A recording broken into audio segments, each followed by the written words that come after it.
Welcome to the Exotic Pet Collective. My name is Richard, and today we've got not one, but two special guests that are going to be joining me on the podcast. But first, I would like to thank the sponsor of today's podcast. Those are my friends over at Tarantula Cribs. They're huge supporters of the Tarantula Collective YouTube channel and of this podcast and pretty much anything that I do. So a huge shout out to them. If you're looking for high-end acrylic enclosures for your tarantulas, scorpions, or pretty much any other invert, you need to check out Tarantula Cribs. I use them myself. I am a huge fan of them. The acrylic is much thicker than most of the other acrylic enclosures out there. It's extremely clear, but the best part is it has these sliding locking lids. They use very powerful magnets to keep those lids locked into place, and they go in on tracks, so there's no way for the tarantula or scorpion or whatever inverts you have to really pry those open. I've been using them for months now. I really enjoy them.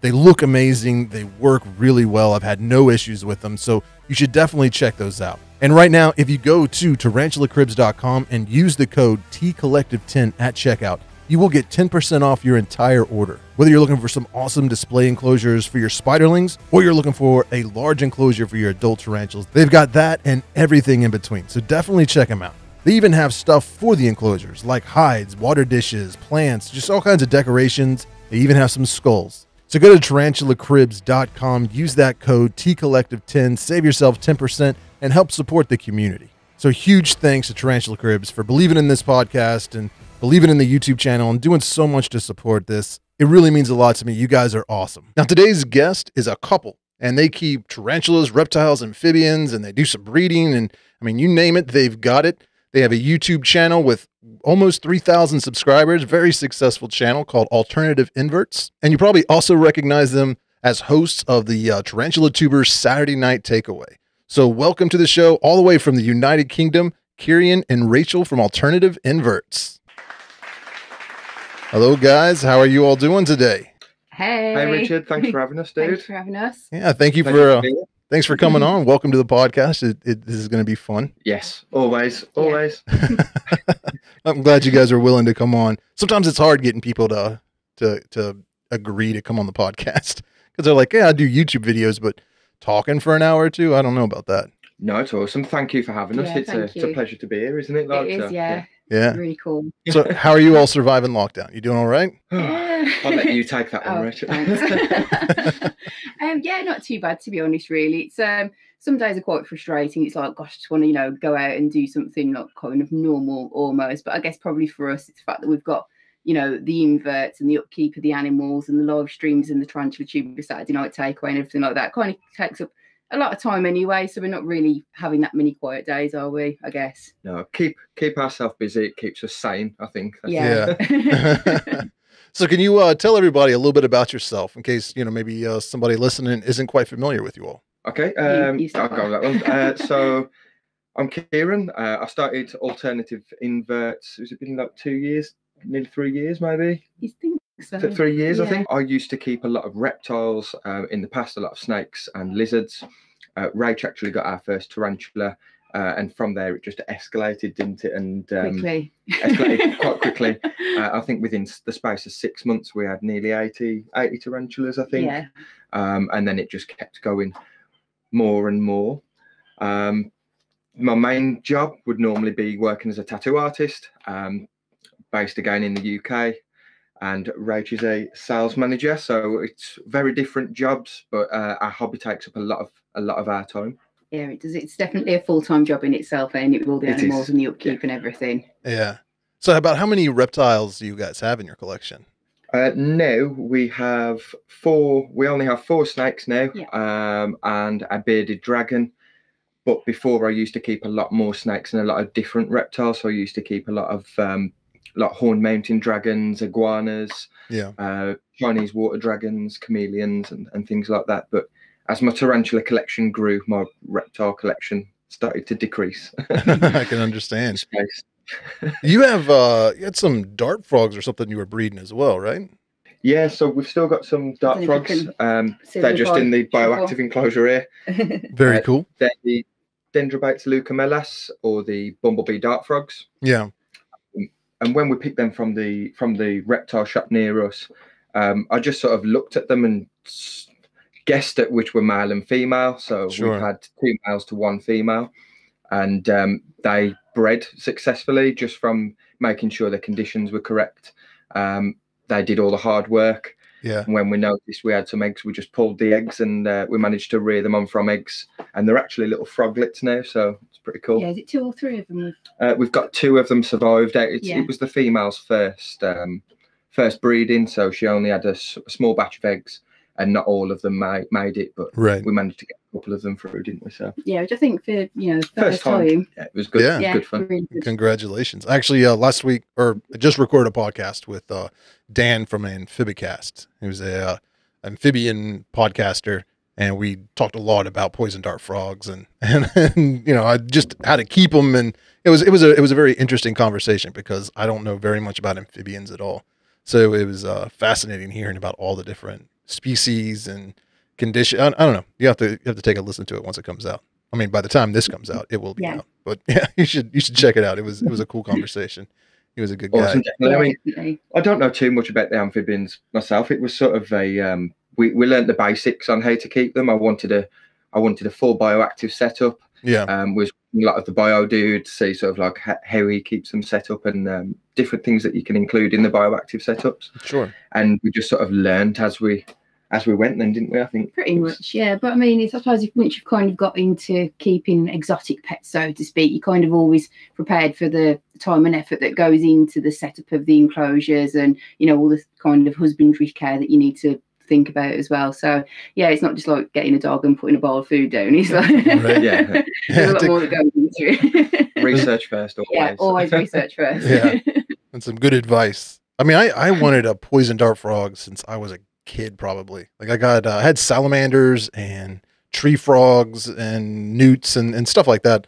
A lot of them, embarrassed to say, I guess, when I captured them like on Boy Scout camping trips and stuff, and find frogs and salamanders and newts and put them in a coffee can and sneak them in my backpack and bring them home to the horror of my family. And, so that was like how I started keeping. And I always wanted, those dart frogs just because they were so colorful and beautiful. But I thought they were a lot larger than they were. Like when I actually saw some in a pet store, I was like, oh man, those things are tiny.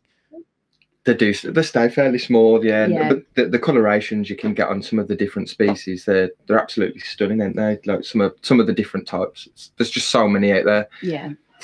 So you guys have a YouTube channel where it's kind of like I don't know how best to describe it. It's kind of like just a record or just a journal of your all's keeping experience. Would that be a good way to describe it? I'm not even sure. So yeah, I mean, I try to do like some different things every now and again. There'll be something that's not tarantula related. It might be for one of the snakes, or again the dart frogs, or sometimes even when I've done a gig or something, we might include a little bit of that footage. So it's just sort of, I suppose, our lifestyle and the things that we do, because we keep a lot of exotic animals. We just pretty much try and record what we're doing and share that information for other people. That's how so. It's sort of like a journal, vlog, like a vlog style rather journal, than like a solely educational or solely like entertainment kind of channel. Yeah, I think that's probably the best way to describe it. Ain't it? Right on. And you guys also have a huge parrot. Is that correct? Or is it a parrot? I don't even know what kind of bird it is. It looks like a parrot. It is. It's a blue and gold macaw. Macaw, yeah. So she's an amphibia, and she's beautiful. Some days she's absolutely amazing. Other days she can be a real pain. And just shutting up. Yeah. Yeah, she's quite vocal some days, and she says quite a few different things as well, doesn't she? Because I know that people say that your African grey parrot's probably the best talkers, but she's quite vocal. She says quite a lot of things. Like every night when we cover her up, we've got her saying good night. So even if you come upstairs and it's about 8 o'clock on an evening, she thinks it's bedtime. So she's like saying good night to you, thinking it's time for bed. I always enjoy when you guys would bring her on the Tarantula Tubers Saturday Night Takeaway. That was always a highlight for me. And you guys have been hosting that for a while now, correct? Yes, I think we've not long hit the six month mark. I think we started it from when lockdown started. So we were stuck in lockdown. We'd never done a live stream at this point. And I said I was going to do one at 600 subscriber mark, and because of lockdown, we ended up doing a little bit sooner, and we got quite a few people joining in and saying it was good fun. And then a couple of the other YouTubers, so we've got Mr. Grinless Creatures, Pet Rock and Roll, Sidex from the Invert Kingdom, and Couch Locked Arachnophobia. We all sort of just started chatting and said it'd be really cool to do one together. We did the one and then just never stopped and just carried it on. It was really fun, and those guys are amazing as well to work with. So yeah, I would agree. They're always fun to watch. Name dropping there, shouting out your friends' channels. I see what's going on. Sorry, guys. And today is actually Pet Rock and Roll's birthday. I saw on Facebook.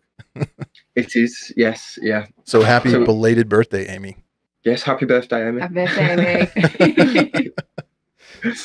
So the reason that I was asking you guys to come on was mainly because one thing that kind of fascinates me about you all is that, and your channel, and just listening to you all on the live stream, we got to think of a shorter way of saying that. What is the initials for the Tarantula Tubers Saturday Night? TTSNT. Yeah. Is that right? Yes. I have to question myself. TTSNT. That almost sounds dirty. TTSNT.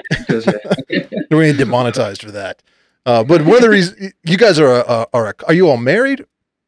Or yeah, we're married. Yes. You are married? Okay. And you guys are keeping together. You have like a YouTube channel you're both on. You know, a lot of times both of you all are on the live stream. And like I'm married and my wife tolerates the collection, I would say. Maybe not tolerate. She probably she appreciates it in a very slim margin. I think she's more frustrated by it than but she, you know, maybe once every couple of weeks she'll come downstairs and just kind of look and be in awe. But you know, most of the time she stays out of the basement and she has nothing to do with it. She does like snakes. So she'll, you know, technically the snakes are hers, even though I take care of them. She'll come down and sometimes play with them, take them out and handle them a little bit. But that seems to be the case for a lot of people. Like, you know, like one member of the married couple is the keeper, and the other one's just kind of like gives them emotional support or, you know, financial support or whatever.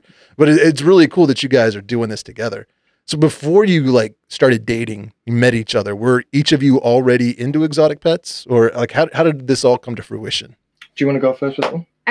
Yeah, I can do. Yeah, I mean, for me, growing up, my granddad and my uncle were always into exotic pets. So literally, we used to nickname my uncle's bedroom the Amazon jungle because it had, like, you know, the tree frogs, spiders, snakes, everything. I was growing up, you know, to mice being defrosted on the worktops and that kind of thing for feeding snakes and stuff. I used to go to the BTS with my granddad when I was probably about 10 or 11, because where we live now, it's the high school where it used to be held at was my old high school, and it's literally around the corner from where we live. So there's always been a fascination with inverts and spiders. Didn't actually keep any until we got together. But my first exotic was my California king snake when I was 11, because that's my mum for everything fluffy, you know, you name it, guinea pig, hamster, whatever. And she said no to everything. And I said snake, and she said yes. So I was like, I'll take what I can get. And it just kind of went from there, really. Right on. What about you, Kieran? For me, I've been keeping. I always wanted to keep them at home. Like, I've been obsessed with animals since I can remember. Like when I was a little kid, and I was doing the same sort of thing as what you said, Richard, about like collecting stuff out the back garden. Our neighbour used to have a pond and used to always get frogs in our garden, so I used to always like capture the frogs and do them a nice little setup in the garden and stuff. But they would never let me keep anything like tarantulas, snakes, reptiles. And when I moved out at the age of 16, 17, I think I was, I just went mad then, because I was like, well, now it's all my choice. And I very quickly started keeping multiple snakes, different lizards and things like that, and chameleons. Our first tarantula, I'd never kept a tarantula. I wasn't a massive fan of spiders. I always found them interesting and fascinating, but sure, I wasn't really interested. And because when we got together, I bought a collection of snakes for future breedings and things like that. Rachel said, can we get a tarantula? So we did. We had our first Acanthoscuria geniculata, named Baz. and that turned out to be a male, which was gutting because my female ate him. Oh, geez. Yeah, he's still in the freezer. He pierced his carapace, so we put him in the freezer, send him off to be taxidermied. Being as he was the first one, it felt, you know, a bit of a shame to not keep him. So yeah, he's just waiting to be sent off. And after Rach got the first tarantula, I've become fascinated. So I've got quite an addictive personality, and I loved this spider, and I was constantly watching YouTube channels like yourself, Dark Den, and a few other channels as well.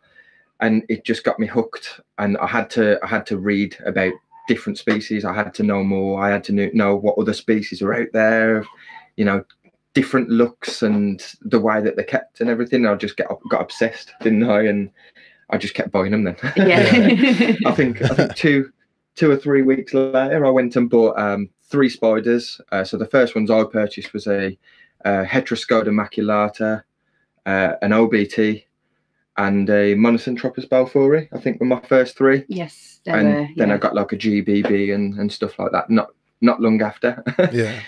Yeah, escalated very, very quickly. So when you guys first moved in together, like how many exotic pets would you say you had at that point? And we'd only got a couple, and at that point I'd got the beardies. Yeah. So my ex-partner never used to like animals, so we didn't have any when I first moved in from my old place. Sure. But as soon as I knew that Rach was sort of cool with it, and I think not long after we went and bought a couple of royal pythons, and I think we had our chameleon and water dragons at that point as well. Yeah, the Chinese water dragons we had as well, yeah. We had a pair of those. Yeah, we went a little bit crazy when we first moved in. It was like, we're both into it. Let's just get whatever we want then. It's really hard going from keeping for a large number of years to then there was like a 2-year period where I didn't have anything, but I was still obsessed with them. So it was a case of now I can again. Right, I'm going to go. I can totally relate to that. I mean, I had hamsters and like just strange reptiles and amphibians growing up, and of course, like my parents had a bunch of birds. I mean, they kept finches and parakeets and cockatiels and cockatoos and Quaker parakeets, like small little parrots, and you know, there was just a lot of birds and cats and dogs and all kinds of animals in the house, turtles, and then I went away to college, and that's when I got my first tarantula, and then pretty much through then it was like a dog, maybe a cat, and then always 1 or 2 tarantulas, like pretty much through my 20s, and then there was like my life kind of like went crazy, and I was just like couch surfing and, you know, just doing the whole stoner homeless, you know, couch surfing guy thing. I didn't have anybody. I didn't have any pets at all. And then when I finally like met my wife and we got a house and settled down, it was like, well, I'm going to be here for a while, and I got all this room. So it went from like a couple of tarantulas to a couple hundred tarantulas, it seemed, fairly quickly. And that was with her like keeping a pretty good eye on me. Like, you've got enough, don't buy any more. And then like wait a few weeks and then sneak a few more into the house kind of deal. So, I mean, a lot of it was very, what's the right word? Just dishonest, I guess is the best way to describe it. Like, I'm not going to get any more tarantulas. And then like 2 weeks later, I'm sneaking them under my jacket. I would like have everything delivered to the office. So I would like do all of my like opening it up and put them in their new, like I'd bring the finished enclosures to work, expecting that package to be delivered, and, you know, get to work early and do it right there on my desk, and then leave them on my desk for a few weeks, and then just start slowly sneaking them into the house. So, I mean, my collection grew fairly quickly under those circumstances. So if you're in a relationship with somebody that also likes keeping, you know, exotic pets and really wants to get new species of tarantulas, do you find it like you guys kind of feed on each other when it comes to buying new species, or is one of you kind of keep the other one in check? Like, how does that work? I think we'd probably say when it comes to shows and stuff, obviously because of the whole lockdown thing, we've not been able to go out to any tarantula or entomological shows, that kind of thing. But when we're out together, we're normally hungover as well, because we've been drinking the night before with some of the other guys who we know through the hobby. And yeah, it's kind of like you lose all sense of feeling and thought. So it's like, oh, that's pretty. Oh, that's nice. We'll have that one. Oh, you were looking for one of them. And we'll all encourage each other that way. And then we'll come home and be like, what have we done? I think nowadays you sort of give up a little bit. I think when we first started collecting different species, and again my obsessive behaviour sort of kicked in. it got to a point where Rach did have a few words with me saying, you know, you're starting to get a little bit silly now, like calm it down a little bit. So I used to do the same thing, and I'd just order them, and if I was at work and Rach was working from home or something, she'd just get a parcel, and it's my new spiders. And I just didn't ask. I just sort of ordered them, and then you gave up and just accepted it. It happens. I know it's not going to change anything if I, you know, piss and moan about it. So yeah, just carry on and let him do whatever. But it was quite funny when I didn't know one was coming. I'd be at home, postman would come, he'd be like, "Oh, another spider for you," because it's got live inverts on the box, and I'm like, "Oh, cheers." So would you say that Kieran is the one buying the majority of the pets, or do you get online and buy some yourself? To be honest, no, I don't think there's been anything I've brought myself for quite a while now. But I think because our collection's quite extensive now, the majority of species that we first wanted when we first got into the hobby, we've got probably most of them now anyway. So it's not like there's anything that we really aim to go out and look for, unless it's a mature male for like a breeding project or something that Kieran's working on. Yeah. So do you guys do a lot of breeding? I started doing it towards the end of last year, and I'd done a couple, and I got successful egg sacs, and then I started running into problems where some of the egg sacs, the substrate might have been too wet, so the eggs were mouldy, or I've had a couple of females eat egg sacs. I thought this year, well, the end of last year and this year, I want to hit it heavy. So it feels like I can sort of put something back into the hobby. So I've got a load of females and some quite, you know, species that aren't really, really common. And I wouldn't be breeding things like LP or, you know, some things like that are quite saturated into the hobby. I want to sort of put out some of the spiders that are well sought after, but not as easy to get, or some spiders that people rarely find. And could you be a little more specific there? Because I know that a lot of the times the species that are very common here in the U.S. are the more rare ones over in the U.K. and vice versa. So what are some species that, you know, that you're trying to breed that, you know, maybe, or you want to breed in the future that are, you know, to fill a void in the hobby over there? So some that I've done recently. Where was that one? What was the one that I did?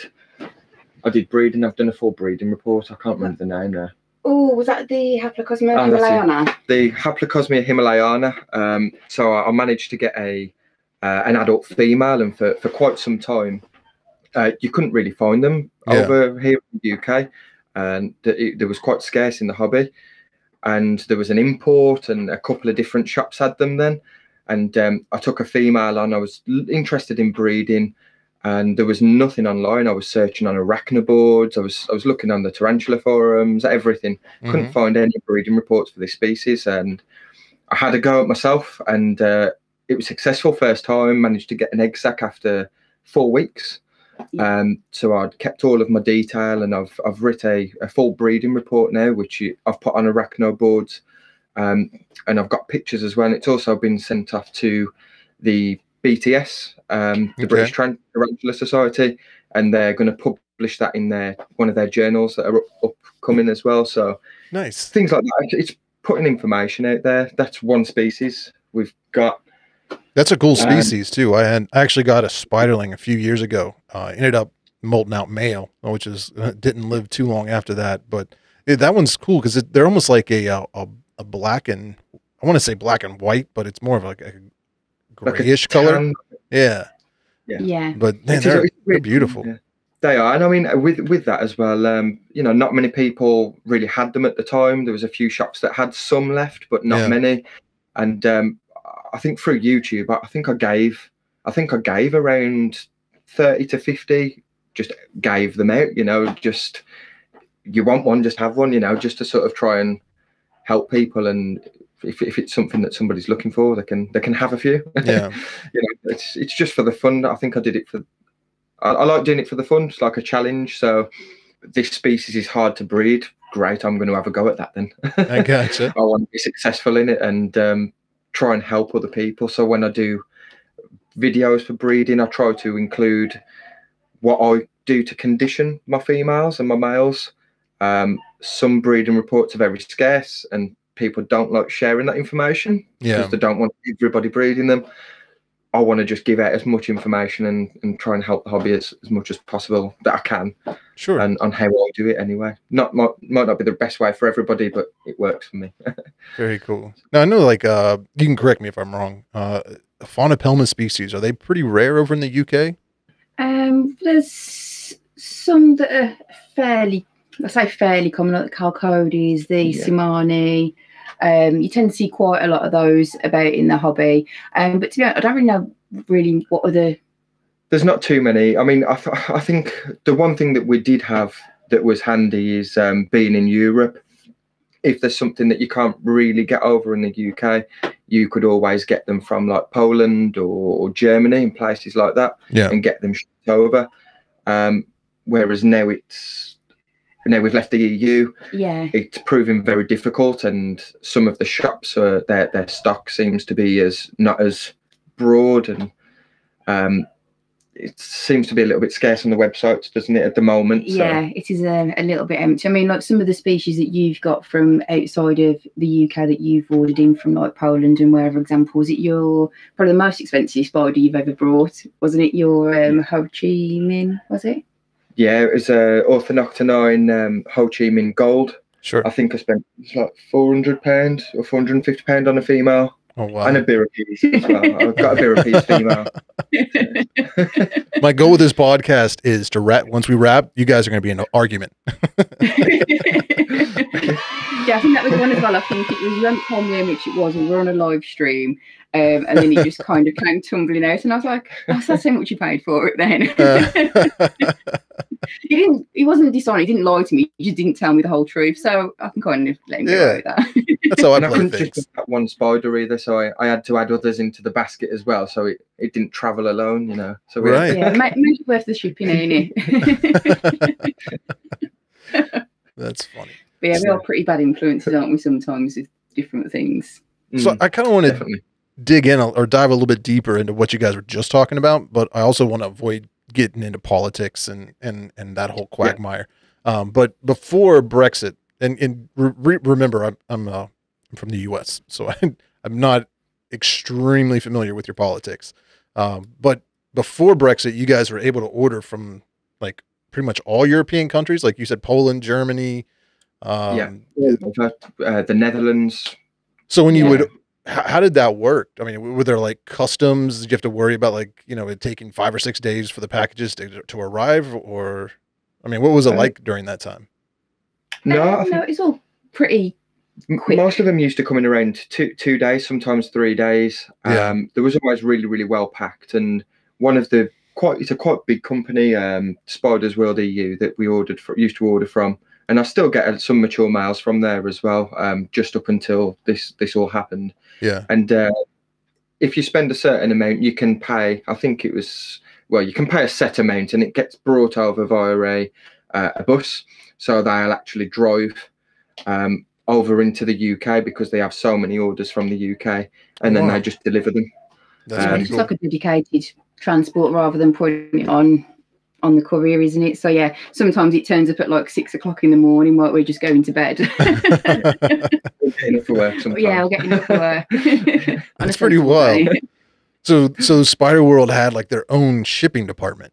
Is that what you're saying? Pretty much. They have somebody. I don't know if they work for them or if they pay them as like a private courier. Oh, okay. They just basically pick up a load of the parcels that are going to the UK, maybe even other countries as well. I'm not sure. And they just drive them over and hand deliver them themselves. It's nice. Pretty good. Yeah. And like, even people like the Dark Den has ordered from Spiders World EU as well. Yeah. And then after Brexit, all that got shut down. Is that what you're alluding to? Or did it just make it a lot more difficult? It's made a lot more difficult, and I think there's a risk at the moment because obviously a lot of parcels are being delayed. So I ordered some clothes and they got delayed as well, coming from Germany. So I think it's the risk of obviously being live animals, live inverts. If there are any delays at customs or anything, it might be fatal for the spiders. And then there's also custom fees as well, so you might end up having to pay an additional £50 or euros to sort of get your package into the country. Yeah, I think that they've done it all a little bit unorganized.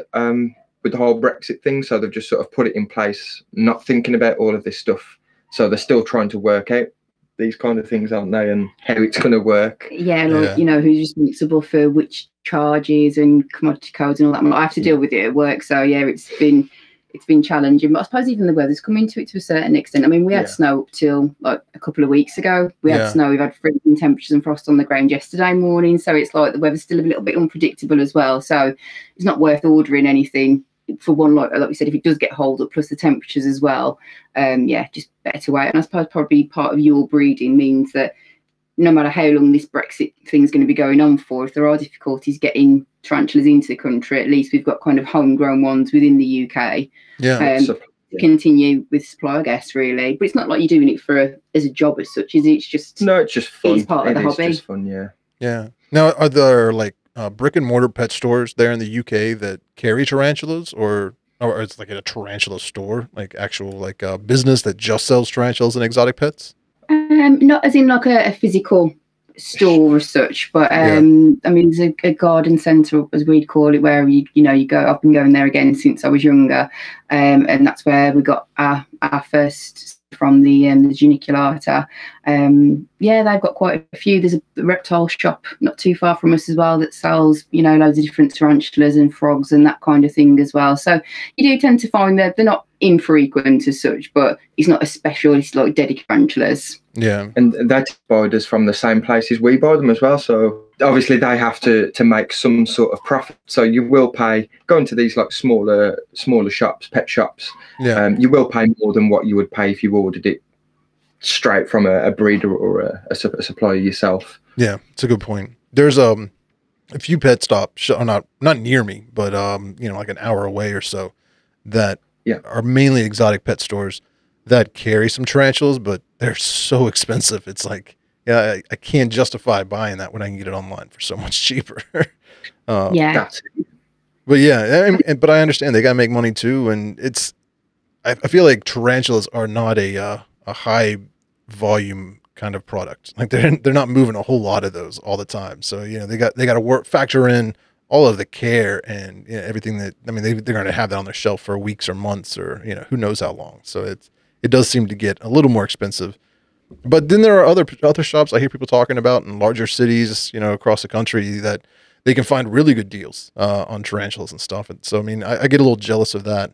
And then one of our vendors here, breeders, Fear Not Tarantulas, opened up a brick and mortar store where she's just selling tarantulas for the most part. I'm kind of hoping to go down there this summer and check it out. That's awesome. Yeah, that would be really cool to have something like dedicated. Because I think as well, it's not just like it is about the hobby that goes behind it as well. Like going stand in a physical store and talking to somebody about tarantulas. I think people find that quite fascinating to actually be able to go and talk to people who know what they're talking about. Whereas like in some pet stores, it is just like you said, like a bit of an add-on. So it's not necessarily always the right care information that might be given, that kind of thing as well. I mean, the ones by us, they're good. They're the good ones stores. By us are pretty. Yeah. They're pretty okay. Stuff, yeah. Yeah. And because they buy from like the same sort of places as they buy from the Spider Shop, which is like over in the UK, that's like the biggest sort of tarantula supplier, I'd say, and importer and exporter in the UK.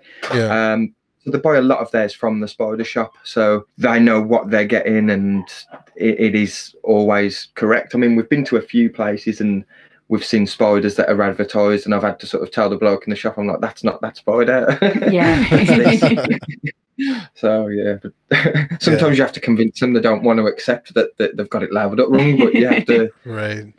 I think it'd be cool, just because sometimes they order it online, like they'll show you pictures, but the pictures are maybe of juveniles or adults, and you're getting a spiderling, and they'll say something like 2 centimeters or half an inch, and sometimes it's difficult to envision what that size actually will be in reality. And sometimes it's like it's molted a few times since they posted it on their website, so it's larger than it was, or and then so it's always stressful for me because I like to have everything set up and ready to go before they even arrive. Like I'll set them up a couple of days before they even ship, so it's like everything has can settle in and be a good room, like the temperature of the room that they're going to be staying in and stuff like that. So I'll have everything set up, and then I'll get the box and bring them in, open it up.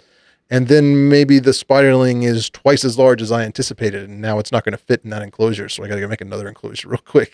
I get really frustrated. So I personally would really like to go to a store and be like, I'm going to buy that Brachypelma homori, like I can see exactly what size it is rather than just trying to envision it from a description on a website. And you never know if them, unless it's stated as well, are they measuring in leg span or body span?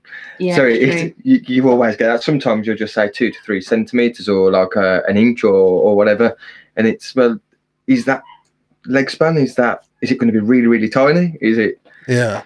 And there's like a big difference when you're measuring by leg span from like 2 centimeters to 3 centimeters. Like it doesn't seem like it's that big of a difference, but when you're talking about, the size of the body is a lot different. And the smaller they get, like I got, I think it was D-diamantensis, the Bolivian blue dwarf beauty.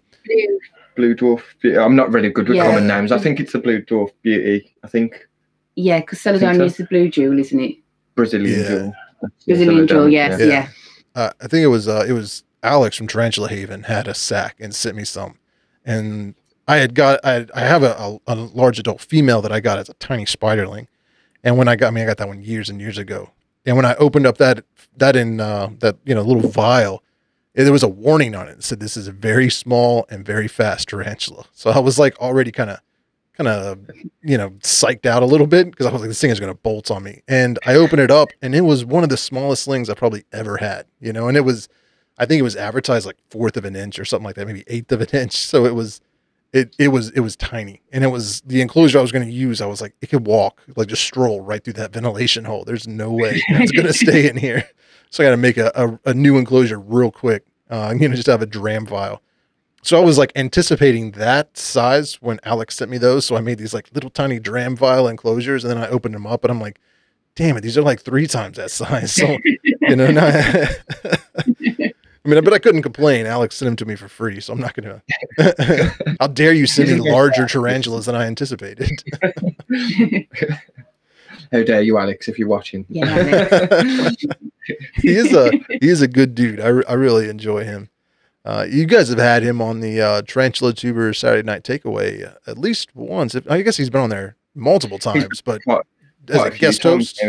Yeah, he has, bless him, yeah. And he did do a video just before Christmas, didn't he? Because obviously he moved everything up into his room. And when we first got into the hobby, we were watching him in his kitchen. And I'd had this mad love for his kitchen for some reason. I don't know what it was, but I loved it. And bless him, we did a video in the kitchen again.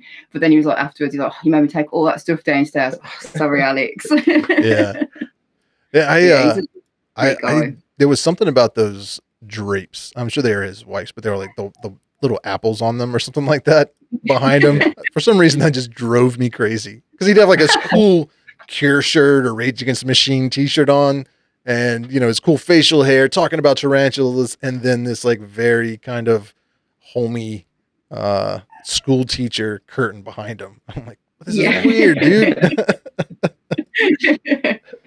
But I really like his new setup now in his room. It looks really cool. So I got another question for you guys. You both are keeping all these exotic pets. Now, do you have them like split up in your mind? Like these are Rachel's and these are Kieran's, or is it just like this is our group collection? Or I don't know how to describe that. I do a lot of the hard work. Don't know. I have to do a lot of the hard work. I think that they're all. I think they're all both of ours, except for there's a few specific ones that Rach won't touch, just because they're like extremely precious to me. So if anything was to go wrong, so it's not the fear of the tarantula itself. It's the fear of God. What if it escapes? Oh, he'll never let me live it down. We had was it the sea hoggy? Yes. I can't remember what the full name for it is, but I was doing some feeding the one day, and normally I'd do the slings, and it escaped, and it was literally in a split second gone. And it's still here somewhere.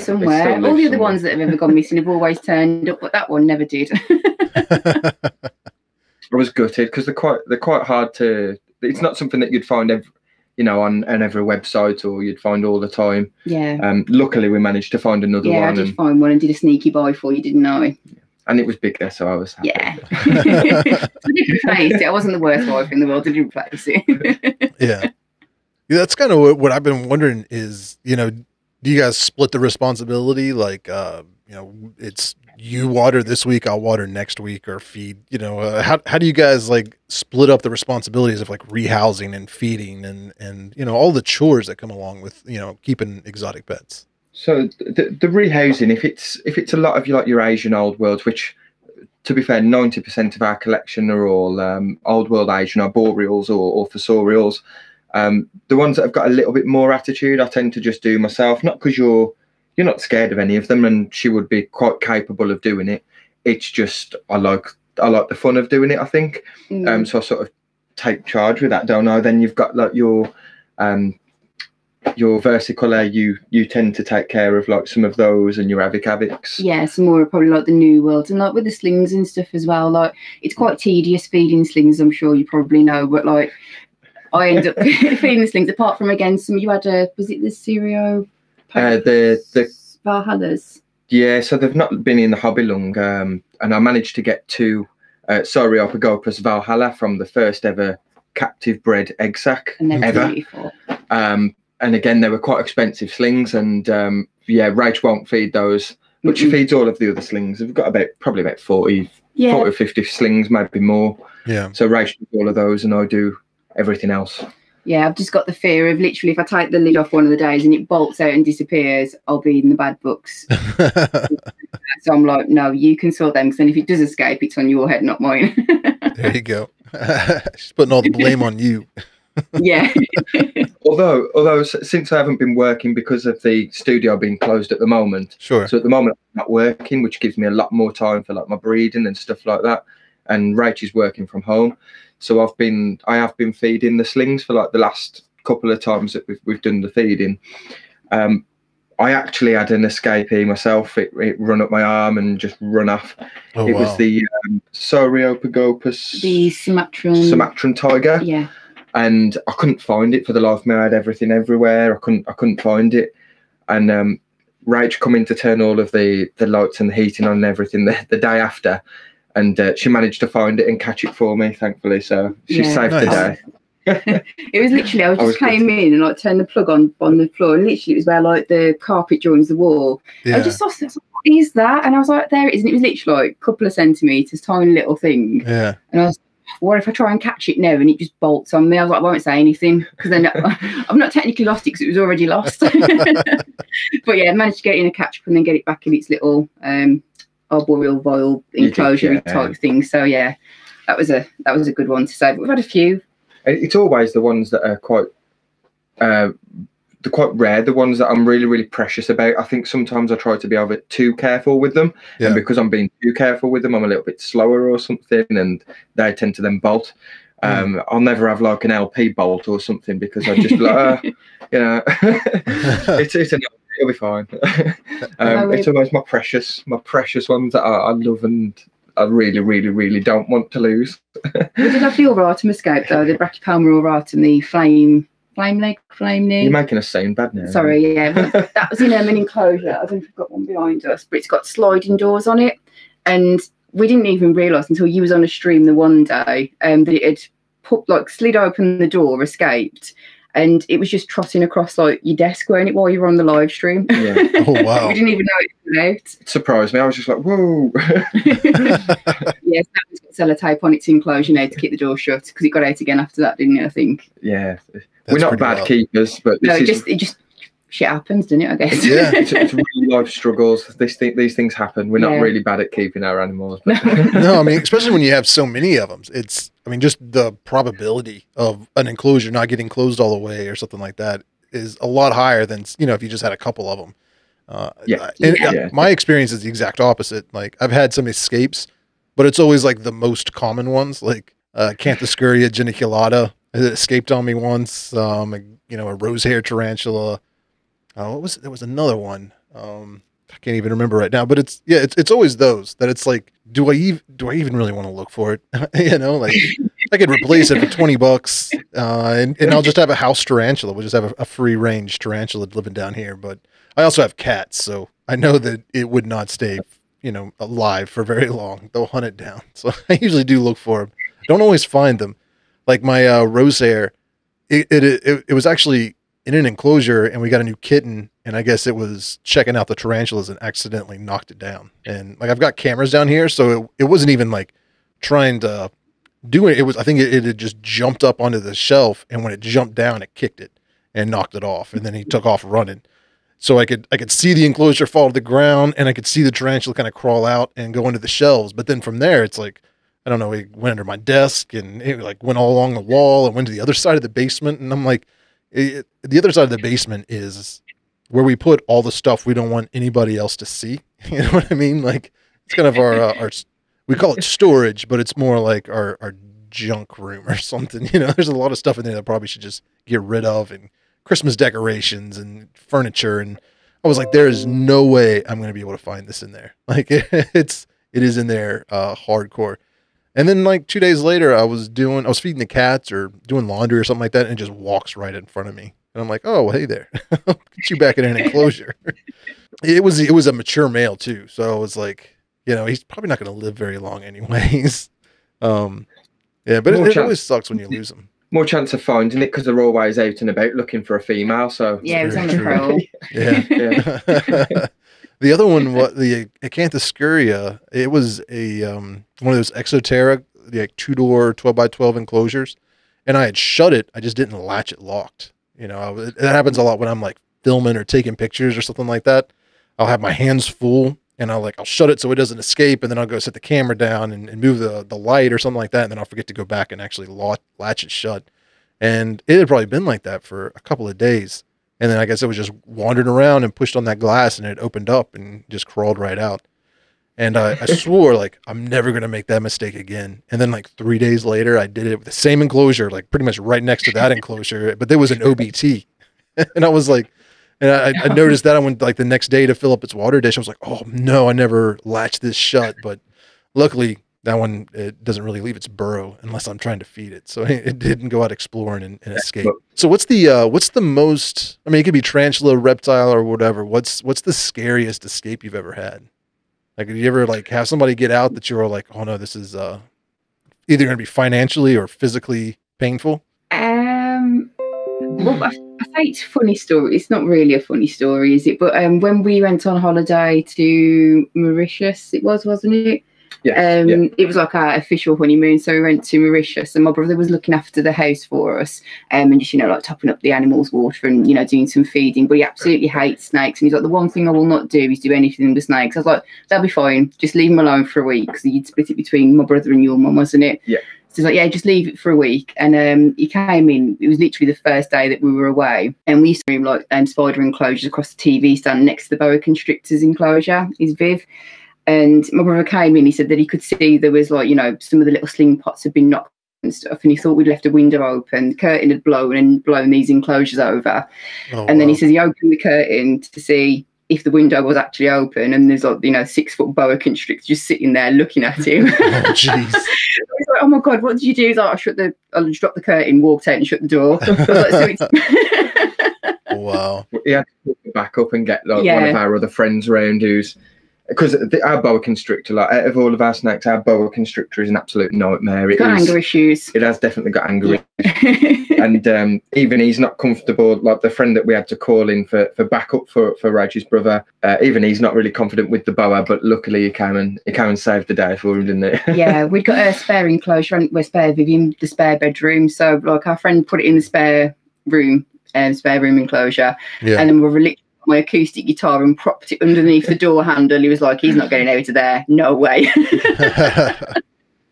It pulled one of the vents out the back of the Viv, so now every time I get a new and I've got a vivarium, I always take the vents out and silicon the vents in so they can't actually pull them out.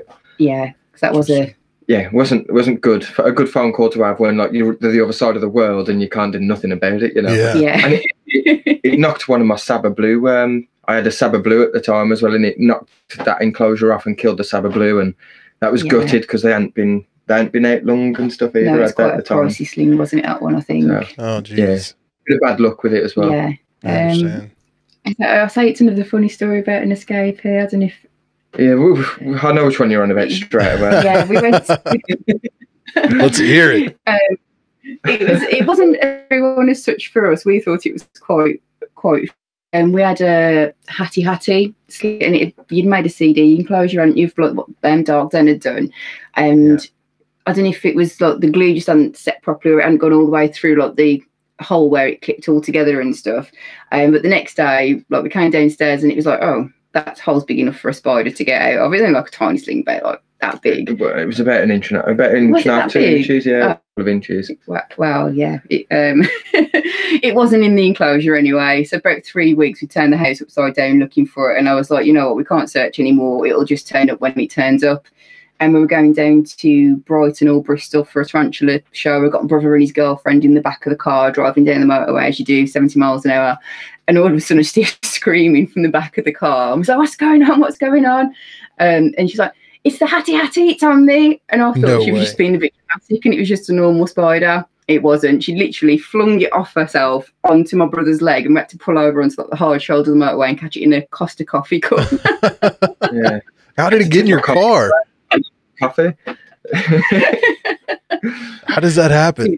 I think it had got into my laptop bag. Or clothing or something. Or handbag or something. So yeah, when I put it in the car, it just, got out that way. But I'm glad it didn't land on me when I was driving, because even though I don't mind tarantulas, I'd probably been a bit scared. Yeah. More than likely. But she's alive and well. Still got her now. Yeah, still got her. Got her, so. She survived her ordeal, bless her. Wow. The poor tarantula must have been very confused. Like, where am I and where's this car going? Yeah. She got to meet all of her new friends, and we took her to the show with us, didn't we? Yeah, we did. We had no choice. Yeah, we left her in case she escaped again. So we got like a little plastic business card box that was in my car and just poked some holes in it. Yeah. And then just took her to the show with us. That's pretty wild. Yeah, you know you're an avid tarantula keeper when you're taking them with you on the road accidentally. I've never done that, but even like right now in my front console of my car, there's a little tiny spiderling enclosure, and I got a couple enclosures, like spiderling and juvenile enclosures, in the trunk of my car. It's like someday I'm going to have to bring those inside. They'll be handy to have, but you never know what you're going to come across. Exactly. Yeah. Yeah. So I took off the question a little bit. Is there any?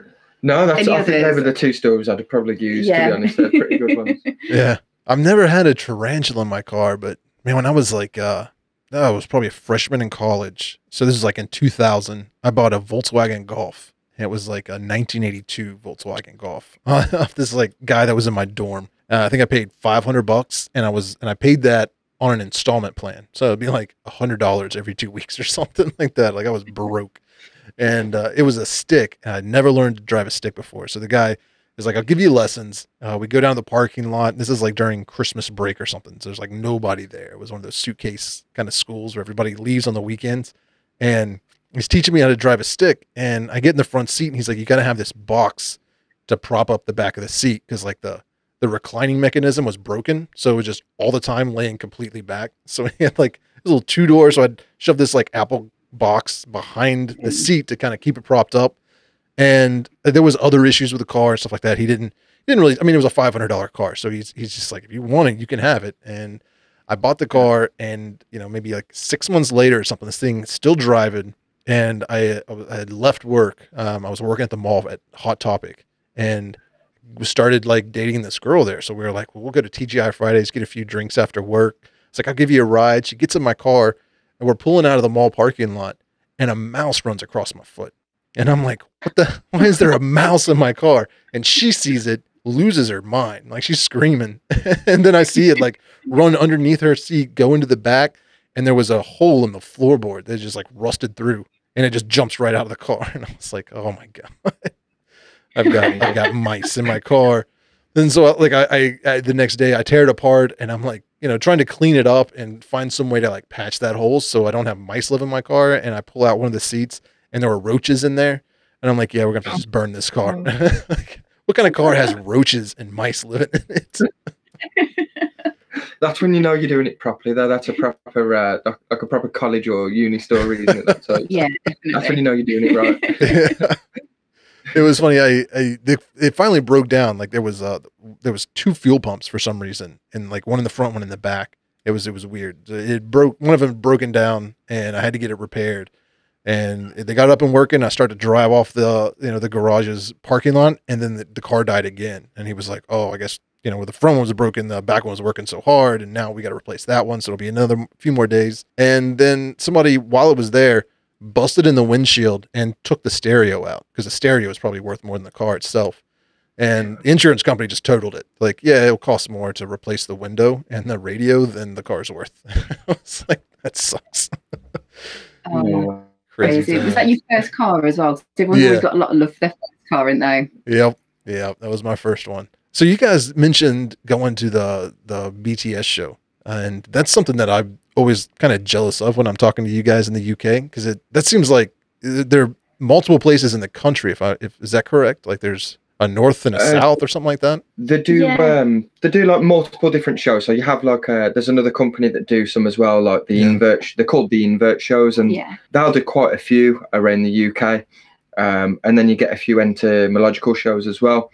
The BTS is just one show. They do lectures, and they'll talk about different genus of tarantula and go into quite detail. Yeah. But the BTS show itself is only once a year.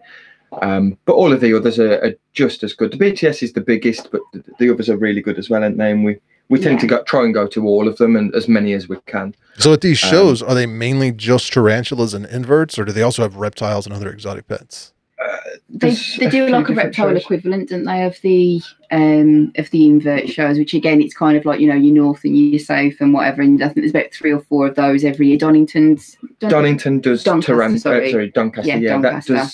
That does tarantulas and reptiles, whereas like the BTS and your invert shows, they tend to just be your inverts, and you might get some like amphibians and stuff there as well, but your snakes and things like that, they either have separate shows, and then there is a few that do both, but not too many do both really on a big scale. That would be really cool to have here in the US, because it seems like there's not really any invert shows anywhere that I've ever been made aware of. Like it's a reptile expo that has a whole lot of tarantula dealers at it or something like that. Like I know in St. Louis, they had when it was like a Show Me Tarantulas, which was normally the show was like Show Me Snakes. And it's like the tarantula takeover, but there's still a whole lot of there's probably more reptile dealers there than there are tarantula dealers. So I would really enjoy having something here, kind of like what you guys have. And I mean, it really seems to solidify your all's community up there, because like everybody that keeps tarantulas are going to these shows, and I see all these pictures and videos of all these UK YouTubers, or I mean just European YouTubers, all meeting up there and hanging out and taking pictures and having a good time. And I mean, I'm jealous of that. It seems like you guys are very lucky in that regard. I mean, would you say you all have a pretty tight knit community, or is that just appearances being deceiving? No, I'd say so. Yeah, we've met quite a few other, even before really we'd started speaking to many other people. We were quite shy at first, I think, with YouTube, and we sort of kept ourselves to ourselves. And naturally, as you do, you start talking to other people, and people like from Bug Realms, Kelly from Critters and Creations and stuff. We've met them at shows, gone out for a drink the night before, and everyone's just really, well, for the majority, everyone's really friendly and just gets on and has a good time. And I think it's like we've met Jaden and Craig, haven't we, from Mr. Grinners and Coach Locks. We met Amy a handful of times as well from Pet Rock and Roll. Sidex from the Invert Kingdom literally used to live down the road from us when we weren't in lockdowns. He just popped down for a beer and stuff, do you know what I mean? And like come in the invert room, see what we've got and that kind of thing. So I think it'll be nice when we do get back to normality and we can kind of rebuild that social aspect again with a lot of people, and just, you know, have a beer and just chill and enjoy seeing people, I think. Yeah, that's it. It's always good for the social side, like especially if you're going to the shows and meeting the guys at the shows. It's good to go the day before, because we have that social aspect where we're all getting together, talking about, you know, stuff that's not even tarantula related, and we're just having a social meetup. And then the day after, you see everybody rushing around then to get the spiders that they want in their enclosures. Yeah. So it takes a little bit more of that time from talking to people, or you'll be talking to people like that subscribe to your channel and follow you there. So you'll be talking to them throughout the day on the actual day of the show. Yeah, it goes quite quickly, doesn't it? The day itself. You've got round and seen everybody and, you know, said your hellos and everything. Like, you don't really actually, like Keith said, get that much time to, you know, to spend talking to people. So we really enjoy going down the day before and just having a bit of a night and having a beer and just getting together, really. It's not only YouTubers either. Like a lot of, we've made good friends with a lot of the breeders and suppliers and people as well, haven't we? And yeah, just and subscribers as well. Yeah, well, yeah, and subscribers. You know, everybody. To be honest, we're quite friendly and talkative, and you know, we'll talk to anybody. We get on with anybody. You know, we'll have a good conversation with anybody, and yeah, just have a bit of fun. That's pretty much us. Yeah. That's what we do. So if anyone's seen our live streams, they know how we can be. Amy and I talked about this a little bit when she was on the podcast. Just the difference in geography. You know, like you guys have a lot of. I would say the UK probably has a lot more tarantula YouTube channels than the US does. Even though there's a lot more people over here, but then the YouTubers that are here for the most part are very spread out. You know, like it's there's one girl, Jess Arachnids, who's going to be on the podcast as soon as we can get our schedule synced. She's probably the closest to me, so like a content creator with tarantulas, and she breeds and stuff like that. But even at that, she's like 6 hours away. And then Alex is like 14 hours away from me. And, you know, I'm sure there are other people out there but there's like nobody in my town or like within an hour really that I know that even keeps tarantulas. That's not true. There's one, a friend of mine, his daughter keeps tarantulas, but she's like 17. So it's inappropriate for me to hang out with her.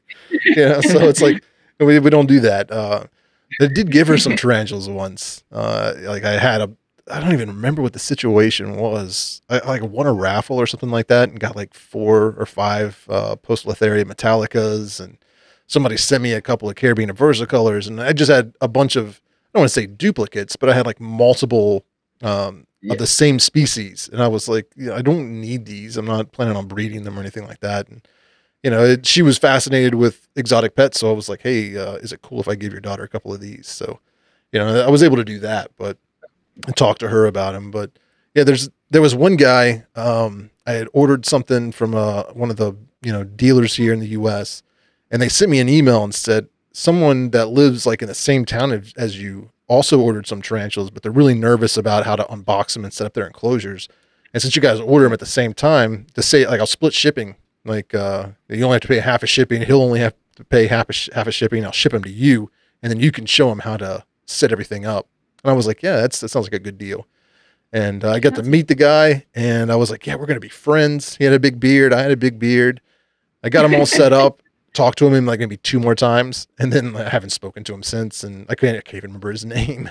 You know, it's like, but that's all on me. I'm just real bad with making friends and staying in touch with people. It's hard. It's hard when you've got everything. I think when you're doing so many different things, it is hard to sort of find time to do everything with everybody, isn't it? You have to. It's life, isn't it? I suppose. But I think again that's why the live streams are so good as well, because it's like an opportunity for, you know, us to get together and talk about it. And I'm sure probably some of the live streams, tarantulas probably aren't even mentioned once. Do you know what I mean? But it is just that nice kind of. It's a social get together for everybody, really. Yeah. Our videos are more for the keeping and the breeding, and you know, showing your spiders up close and things like that. And our live streams are more for just let's all just have a good chat, regardless of what it's about. Let's just have a good social meetup. And I think it's good because you can do it with people from the other side of the world, around the country. And during lockdown and stuff, it's been perfect, hasn't it? So you're still getting some sort of social interaction. Yeah, definitely. Yeah. Yeah, I mean that's a nice sentiment, and probably partially applicable to me. But I think for the most part, I'm not a social person. Like I put off the appearance of a real nice guy, but I'll get like 20 minutes into a conversation, and then I'll just be like, all right, I'm done, and just turn around and walk away and never speak to that person again. Like, yeah, I ran out of small talk. This is awkward. I'm leaving. It's, you know, So it's like I hang out with my wife and kid and her family, and her sister and mom. They're wonderful people, but even then, I'm like, I really don't want to go over there and have dinner. Like, nothing against them. I don't like leaving the house and talking to people. It was really awkward. It's been a while, but I went to the North American Reptile Breeders Conference right outside Chicago, and I'd been there once or twice before, but this was like right around 10,000 subscribers. So it was like the first time there would be people buying tarantulas that would recognize me. And I was, I I don't know. I just didn't realize that, I guess. So I thought I would still be this like incognito guy with a camera that could like walk around and interview people and take videos and just be left alone, lost in the crowd. And it seemed like or not every, but a lot of the places I went and started filming, then they would be like, oh my gosh, it's Richard. I know you. And then like they'd get all awkward. And because they were being awkward with me, then it made me even more awkward than I normally am. So we're just like staring at each other like, it's like, I can't believe it's you. And I'm like, I can't believe it's you. Like, what's happening right now? It was funny. My wife was cracking up. I think it happens, and I think we're quite socially awkward when we meet people for probably you so much more than me, but when we meet people for the first time, you can get that little bit of awkwardness, and then after the first time we've met somebody, or if they know what I'm really like, it's just like they can deal with it. They know what I'm like, you know. Yeah, I mean, I have a lot of experience in like sales and customer. What's that called? Customer service. Yeah, a lot of experience in customer service. I can't even remember what it's called. But so I have that like initial 5 to 10 minutes of very cordial, friendly banter, you know. But it's like that burns out real quick sometimes. I'm just like, all right, now it's going to get inappropriate and dark. I apologize. Yep. Yeah, I'm like that as well. I know, like, because I work in sales and like customer service as well. I know when you get to that certain point, like I don't go to the hairdressers ever because I can't be dealing with that. So you're going on holiday this year, and like you said, all that kind of like fluffiness that goes with it. But some days I'm that awkward. I'll be the kind of person, if someone says like happy birthday, I'll be like, thank you, you too. And it's not even their birthday. That's how awkward I am. I can relate. Mine is usually like an inappropriate joke, and not like sexual or political. It's just like something dark. Like I can't remember what we were talking about. It was my wife she was hanging out with a few of her friends or something like that, and they were complaining about something. And like I had been kind of engaged in that conversation for about 10, 15 minutes. And then like the only thing I could think to say was, well, we're all going to die soon anyways. And to me, that sounded funny in the moment. And then it just like, it was like everybody hit their brakes and kind of turned and looked at me like, what the hell was that, man? Why would you say that? Like now we're all depressed. I was like, well, it's supposed to be funny. Like I'm laughing. But it's like, it's stuff like that. Like, and I blame my grandfather. He was very dark kind of guy. Dark humor is the best humor. It's got to be, isn't it? If it's not meant to be funny. Yeah. Oh, no, I agree. I think dark humor is definitely. It's one of my favorite jokes. Is dark humor's like food. Not everybody gets it. It's terrible. Stuff like that. Stuff like that. But yeah, that's pretty wild. So you guys have been making YouTube videos for a while. And like I was checking out your channel before we started talking, just to kind of refresh on a lot of stuff. Once it's uploaded, it's out there. It's tough. There's probably a load of videos that I should probably remove from the channel now. I think we're past the point now of allowing them to stay. Well, why would you remove them? I mean, you could at least like hide them or something like that. Yeah, I'd probably hide them, make them unpublic. I mean, I think we've finally started getting a little bit better with our videos and putting some better content out there than what we did before. But some of our first videos, I couldn't even pronounce like some of the names, or I just didn't have a clue what I was talking about. So I probably need to get rid of those. Oh man, that would be all of my videos if I did that. Like I just mispronounce everything to the point that I'm just gonna start playing it off like I'm doing it on purpose. Like I'm mispronouncing Latin because it's funny. But I had I don't know if you watched the last podcast that came out. It was Jade Skywalker is her name. Sky Sliders. Yeah. And it was a little embarrassing because it seemed like anytime I mentioned a tarantula specifically by its scientific name, she corrected my pronunciation. I'm just like, so I'm saying all of these wrong. Like I don't think I've got one right so far. It was a podcast on the is it Avicularia? It was loads of was it versicolors that you ended up with loads of from the pet store? No, that was just regular Avicularia. Yeah. And then almost all of them were male. Like it was like it's my Petco conspiracy. Like I feel like whoever at that time was supplying tarantulas to Petco was, because they're all like juveniles or young adults. I was like, they're sexing these, like they're sexing their molts and pretty much anytime they get a male, it goes in the box of the tarantulas we're going to, you know, sell wholesale to Petco.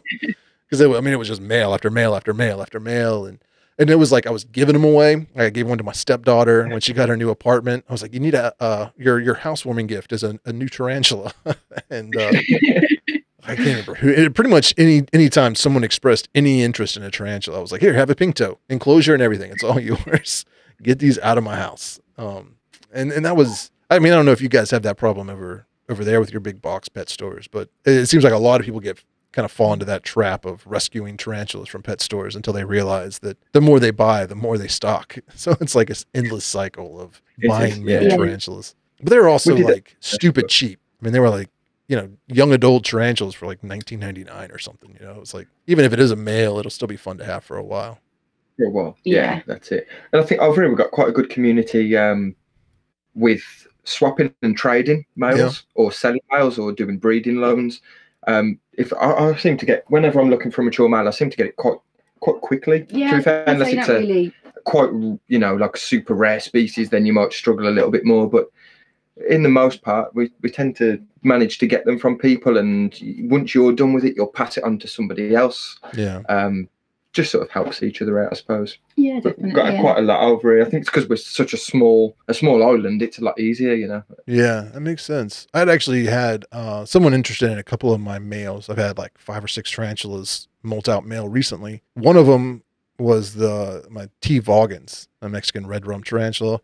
But I also had a female, and I was like, while I was waiting for temperatures to get, you know, in a range that it would be safe to ship this guy, you know, he made a sperm web and he was tapping all over the place. And I'm like, I might as well try. Like, she's ready, he's ready. And it could make for an interesting video. I mean, I've tried breeding a few times in the past with like Avicularia and a few other species, and I've never got an egg sac before. And I was like, well, these are they seem to be pretty idiot proof. You know, like you put them together, they breed, there's an egg sac. There's nothing too scientific. So I tried it out first. I mean, it was like I was an expert. It's how I felt. Like I put their enclosures together. I took off the lids. He strolls right out, goes right into her enclosure. They hook up, you know, there's an insertion, and then they very politely back away from each other, and he walks back into his enclosure. I'm like, wow, that went really smoothly. So I waited a little while. I was like, we'll try it again. And he was a little more timid, a little more shy. This was just a few days ago. But they seemed still pretty calm. And like, she's notorious in my collection for being one of my nastiest tarantulas. Like, she doesn't even really kick hairs very often. It's just, if I'm messing with her enclosure at all, she's giving me threat poses and she slaps the ground, and she's just a very grumpy tarantula. So I was nervous, but they were so calm together. I was like, well, I guess she just doesn't like me. Like, she's cool with a male trying to hook up with her. And, you know, he tried a few times to kind of lock up with her, and they just were coming in at weird angles. And I was filming, and sometimes when I'm filming, and this was a bad idea on my part, but I'll have like 2 or 3 cameras going at once. Like, I'll have like a camera right above shooting straight down, and then I'll have one kind of coming from the side, and then I'll have a handheld. And this time I also had my phone set up as a 4th camera because I was trying to record some stuff to make like TikTok videos with as well. So there's 4 cameras I'm working at once while trying to breed these tarantulas. They kind of like toughed a little bit, and I was like, well, I'm going to have to reach for my tongs and separate them because I'm a little nervous. And then by the time I grab them, I look over before I could even move them. She just pounces on him and just like, I mean, it was like instant death. Like, her fangs just went right in the top of his carapace, and they started rolling. I'm like, oh no, I just screwed up. This is not good. It does happen. It happens. Yeah. Like we've lost quite a few males. I mean, we tend to find that we get most of the ones that we've had egg sacs from, to be honest, are actually the ones where the female has ate the male afterwards. Yeah. Because they sort of stop eating after a while, depending on the species. Obviously, it does differ, but a lot of tarantulas, once they've been paired, they'll then go and sort of hide themselves away, web themselves away in the burrow, in the cork bark or whatever, and they'll stop feeding, and then they won't eat during the whole of the gestation period until you sort of pull the egg sac, and then you feed them. So I don't know if it's to do with like it's sort of like a good last meal that keeps them fed up and they've got the right nutrients and stuff until the gestation period's over. But all of our successful ones, I think most of them, the males have have been eaten afterwards. We tried not to, but yeah, it only takes that 1 second. Even if you're there with a pair of tongs, it can happen that quickly. There's nothing you can do. Yeah, I was shocked how quick it happened, and luckily I had a camera at like 120 frames per second, slow motion, so I can go back and watch this tragedy kind of unfold in 20% time. Like it's a very interesting video, but it's kind of brutal, and I'm like debating on whether or not I should even post that as a YouTube video, because it's like it's interesting, but it could also be disturbing to some people, I think. I think the way I see it as well is it's sort of, if we've had some where males have been eaten during the pairings, and we've still released it because I think it's important to sort of show people that it's not all sunshine and daisy. So it's not really easy to breed. It can be quite difficult. Some are easier than others, but these things can happen. And I think for us, I like to sort of share that these bad things can happen. It might not always be bad. That male might only have a little bit of time left, whereas if he's already successfully paired up once anyway, you could still get an egg sac and put another 100, 200, some species 1,000 slings back into the hobby, at the cost of that one male who now is mature. His sole purpose is just to breed. So it's nature, isn't it? I suppose obviously we're playing with it a little bit by putting the male with the female, but it happens in nature. That's what the males do. They'll go off and hunt for the female. And well, I suppose if it was in nature and she was having a bit of an off day and he just comes strolling up to her burrow after some, and if she wasn't down for it, the same thing would happen anyway. Do you know what I mean? Right. Look, Kieran said it's her sole purpose to to mate, isn't it? Really, pretty much. Well, yeah, I suppose it's anything, isn't it? Any person's sole, well, any animal's sort of sole purpose is to sort of they populate, don't they? But yeah, but they tend to get eaten. I mean, your wife is sitting right next to you, dude. Yeah. Are you safe, Kieran? Blink if you need me to send help. She'll be stabbing me under the table. Yeah, the table, give me a little jab. You're not the first person. I had during the whole process, I was talking to some breeders that I know here in the U.S. and when that happened, like I was getting some advice and tips from them. And then once that happened, I sent one of them a video. I was like, I screwed up, and he was like, well, that means there's a higher probability you're going to have an egg sac that's going to be successful. And I was like, really? He was like, yeah, almost every time one of my males get eaten, I almost always get an egg sac out of that pairing. I was like, okay. But I felt bad because I had already told somebody else, I'm going to send you this male. And now I have to be like, yeah, I don't have him anymore. Sorry. What can you do? One of our Astromata palma calciatum, I'd promised it off to somebody as well. And I'd paired our female twice and they were really calm together. And then the third time, they paired up and then she ate him afterwards. And so I can't do it either. So Ben, if you're watching, sorry, dude. I haven't told you yet, but I can't send you the calciatum now. Oops. Yeah. I just thought about it, wasn't it? So do you guys have any scorpions at all? You keep scorpions or you stay away from those? We've got a Asian forest and a blue Asian forest. Yeah, I'm not too up on the Latin or scientific names of them, but yeah, I think we've got. I can't remember. Only got the two, haven't we? Yeah, the two. Yeah. Yeah. Soyomegathus or something. Is it the one? I can't. Heterometrus. Or is that Spinifer? Or there's a bunch of different ones. Spinifer and the Soya something, which is the blue, basically. Yeah. Nice. Yeah, I get confused with those heteromet. It seems like I'll figure out. Like I bought it as one species, and then soon after it got reclassified, and then so I was like, okay, well then it's this species, and then people were like, well no, it was actually sold to you as the wrong species initially, so it's actually this species. And I'm like, okay, I don't even know what species of Asian forest scorpion this is. It gets a little confusing for me. And then I've got two different types and some emperor scorpions, and I never thought I would keep scorpions until maybe the past year or two, and now I'm as fascinated with them as I am tarantulas. So I'm like always trying to sell people on get some scorpions. But from talking to Gar, it seems a little more difficult for you guys in the UK to get, especially more of the hotter species of scorpions that you guys got to do the registration. I can't remember what it was called. Like BWA. Yeah. Yeah. It's a DWA license, like dangerous wild animal license. I did want to try and get that. I was planning on it for the future, just because I like a lot of like venomous snakes as well. Yeah. And a good friend of mine, he's got his DWA and he's got like cobras and white lip vipers and stuff like that, and said that he'd do some venomous handling training with me. Yeah.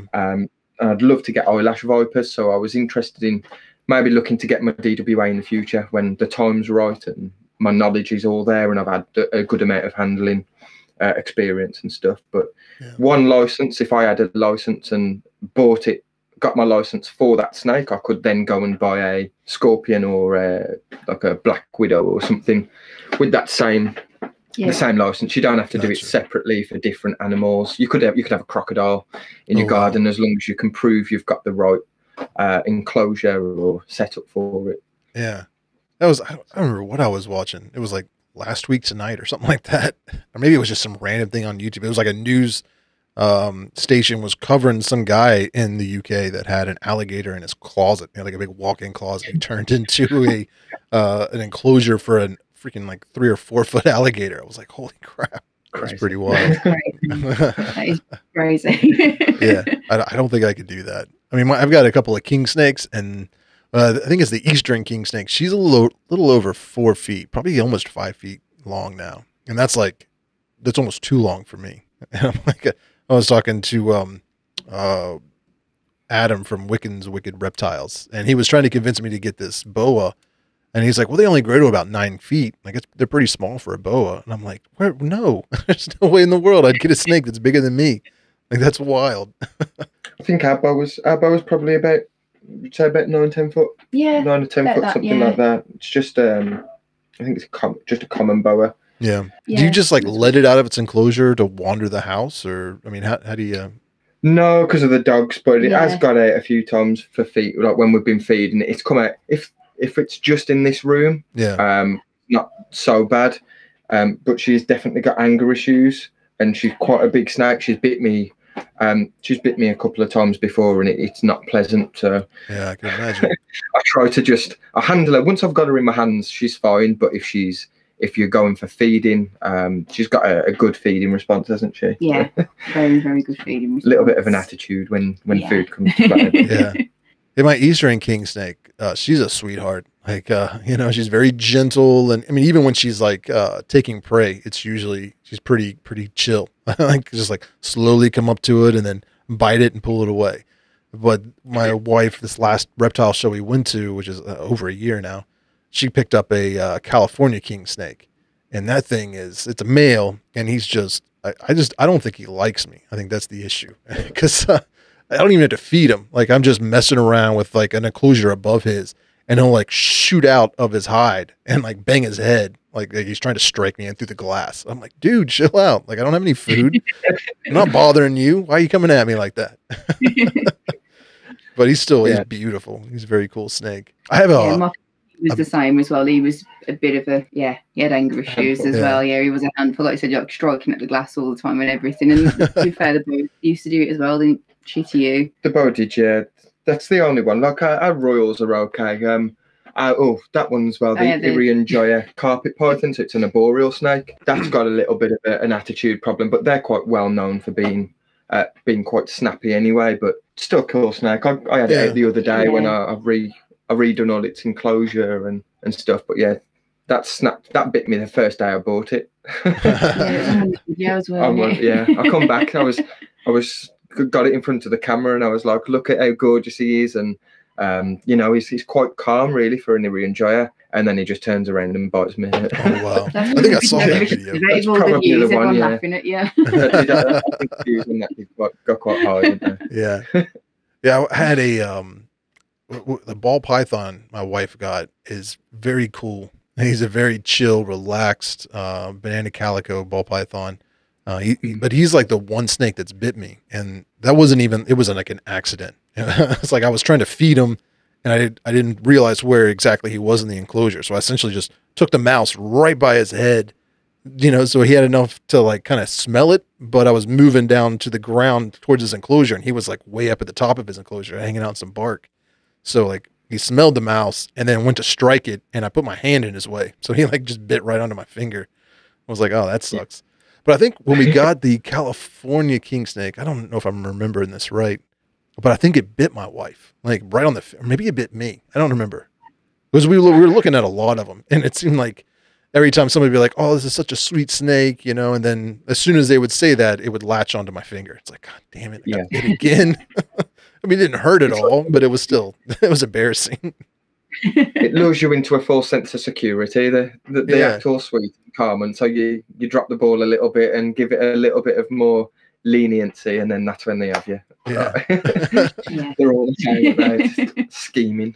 Yeah, I mean, with tarantulas and even scorpions to some extent, I can kind of read their body language and be like, okay, they're getting a little defensive and I need to give them some space so they're going to strike. With snakes, I don't always have that intuition. I think maybe because I haven't dealt with them enough. So it's always a surprise to me when they strike. Like even now, just feeding my ball python, even though he's a sweetheart, I still jerk a little bit, you know, when he strikes. I'm like, whoa, I did not see that coming. They're like waiting on you to strike for 20 seconds, and then just out of nowhere, you startle me. Do you guys keep any geckos at all? Like I was, I had to do that video with top 5 reptiles for tarantula keepers, and one of them that Adam Wicken suggested was a crested gecko, and I was like, that thing is beautiful. And then somebody on Instagram, Frankenherper, said they may have some they're breeding them, and he's like, I'll send you one when the weather warms up. So I'm like super stoked to get a crested gecko. I mean, have you guys ever kept something like that before? I've had geckos in the past year, but just normal leopard geckos. I do like crested geckos and torokai geckos as well. They're beautiful. But yeah, it's just having the space for more vivariums. Yeah, and you know, buying more setups like, you know, heat lamps and everything else as well. But yeah, I used to keep leopard geckos. It was. You can keep your geckos in like your exoterras and stuff, can't you? Like a bigger exoterra, but I'm trying to think. Was it leopard geckos? Yeah, there was a tangerine leopard gecko, and there was I had another morph as well, but I can't remember which morph it was. But yeah, absolutely beautiful little things. And they're quite docile, and you can just sit there with them and have a little bit of a play. I've never owned them personally myself, but not as docile as probably like a beardie. No, they're the most docile, I think. They're just chill, don't you? They're fine. Like our bearded dragon, if like when friends could come over, if they got kids or anything, one of our friends ended up actually getting a bearded dragon, didn't she, for her daughter for her birthday. It was a toss-up between a hamster or a rabbit, I think it was, or a bearded dragon, and then they came round and saw our beardie, and she just fell in love with it, so she ends up with a little beard. And I was like, oh yeah, she's going to get into exotics. And Mum was like, no. That's beautiful.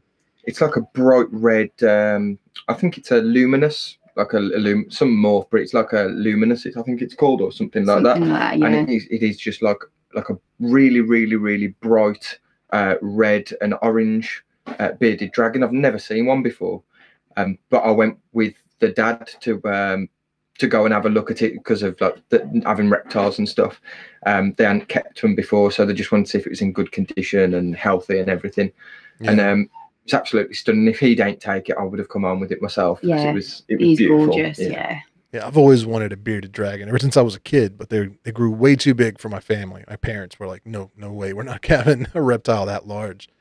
And then I was, just moving all over the country and stuff through my 20s, and now it's finally, if I didn't have so many tarantulas, I definitely would get a bearded dragon. But right now, I just don't think it would be responsible. But maybe one day, like if I actually have like a studio or something like that, and I got plenty of room, I would love to set up a massive enclosure and have an awesome bearded dragon. That would be very cool. They are really, really cool. Like, are they old, Brian? Now about 8 or 9, something like that. About 8 or 9, yeah. And it is a girl, even though it's called Brian. So when I had 2, a boy and a girl, and I didn't know which one was which when I first had them. So I called one Godzilla and one Brian, and then it turned out that Brian was a girl. And I thought, you know what, I quite like him. So we stuck with Brian.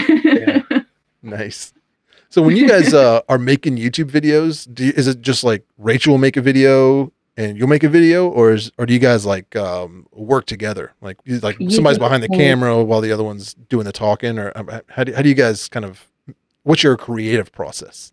A lot of the time it's mainly me doing videos and the editing and bits like that. Sometimes Rachel will do a video, so she's got a video that she will be doing soon. and sometimes you just do it on your own. I think we may have done a couple where we've actually done the video together. Yeah. And then like when Rach is actually doing her own video, I'll do the recording. So I'll be like a cameraman then, and I'll do the editing for her afterwards. But you don't do that for me because you don't love me enough. No, she leaves me and makes me do it on my own, you know. But I'd definitely like to do a lot more videos together.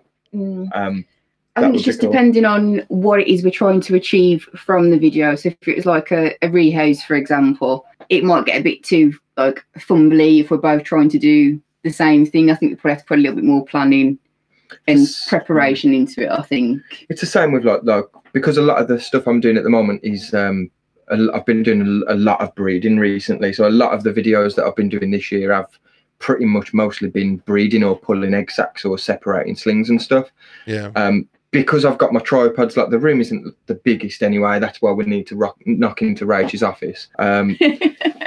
Because I've got like my tripods and stuff set up, I want to make sure I've still got enough space to be moving if I really need to. If the male bolts or she tries to eat the male, I've still got enough to stop that from happening. But I think we should definitely be doing more videos together, and I'd like that, I think, and Rach doing some more on her own as well, so it gives me that little bit of a break and swaps it up for people who are watching. Yeah, I think it's been a while for a video. They'd rather watch your face than mine, let's be serious. So. I think that's very true. So, yeah. I always find it really hard. I've done like if I'm doing a video on my own, I'll be up here for hours and I'll be so critical of what I'm doing. And then the one day I did it and I didn't press record, so I had full on feet. I was like, no, I'm not doing it anymore. I've been there. I've got to actually do it, but yeah, I was pretty miffed.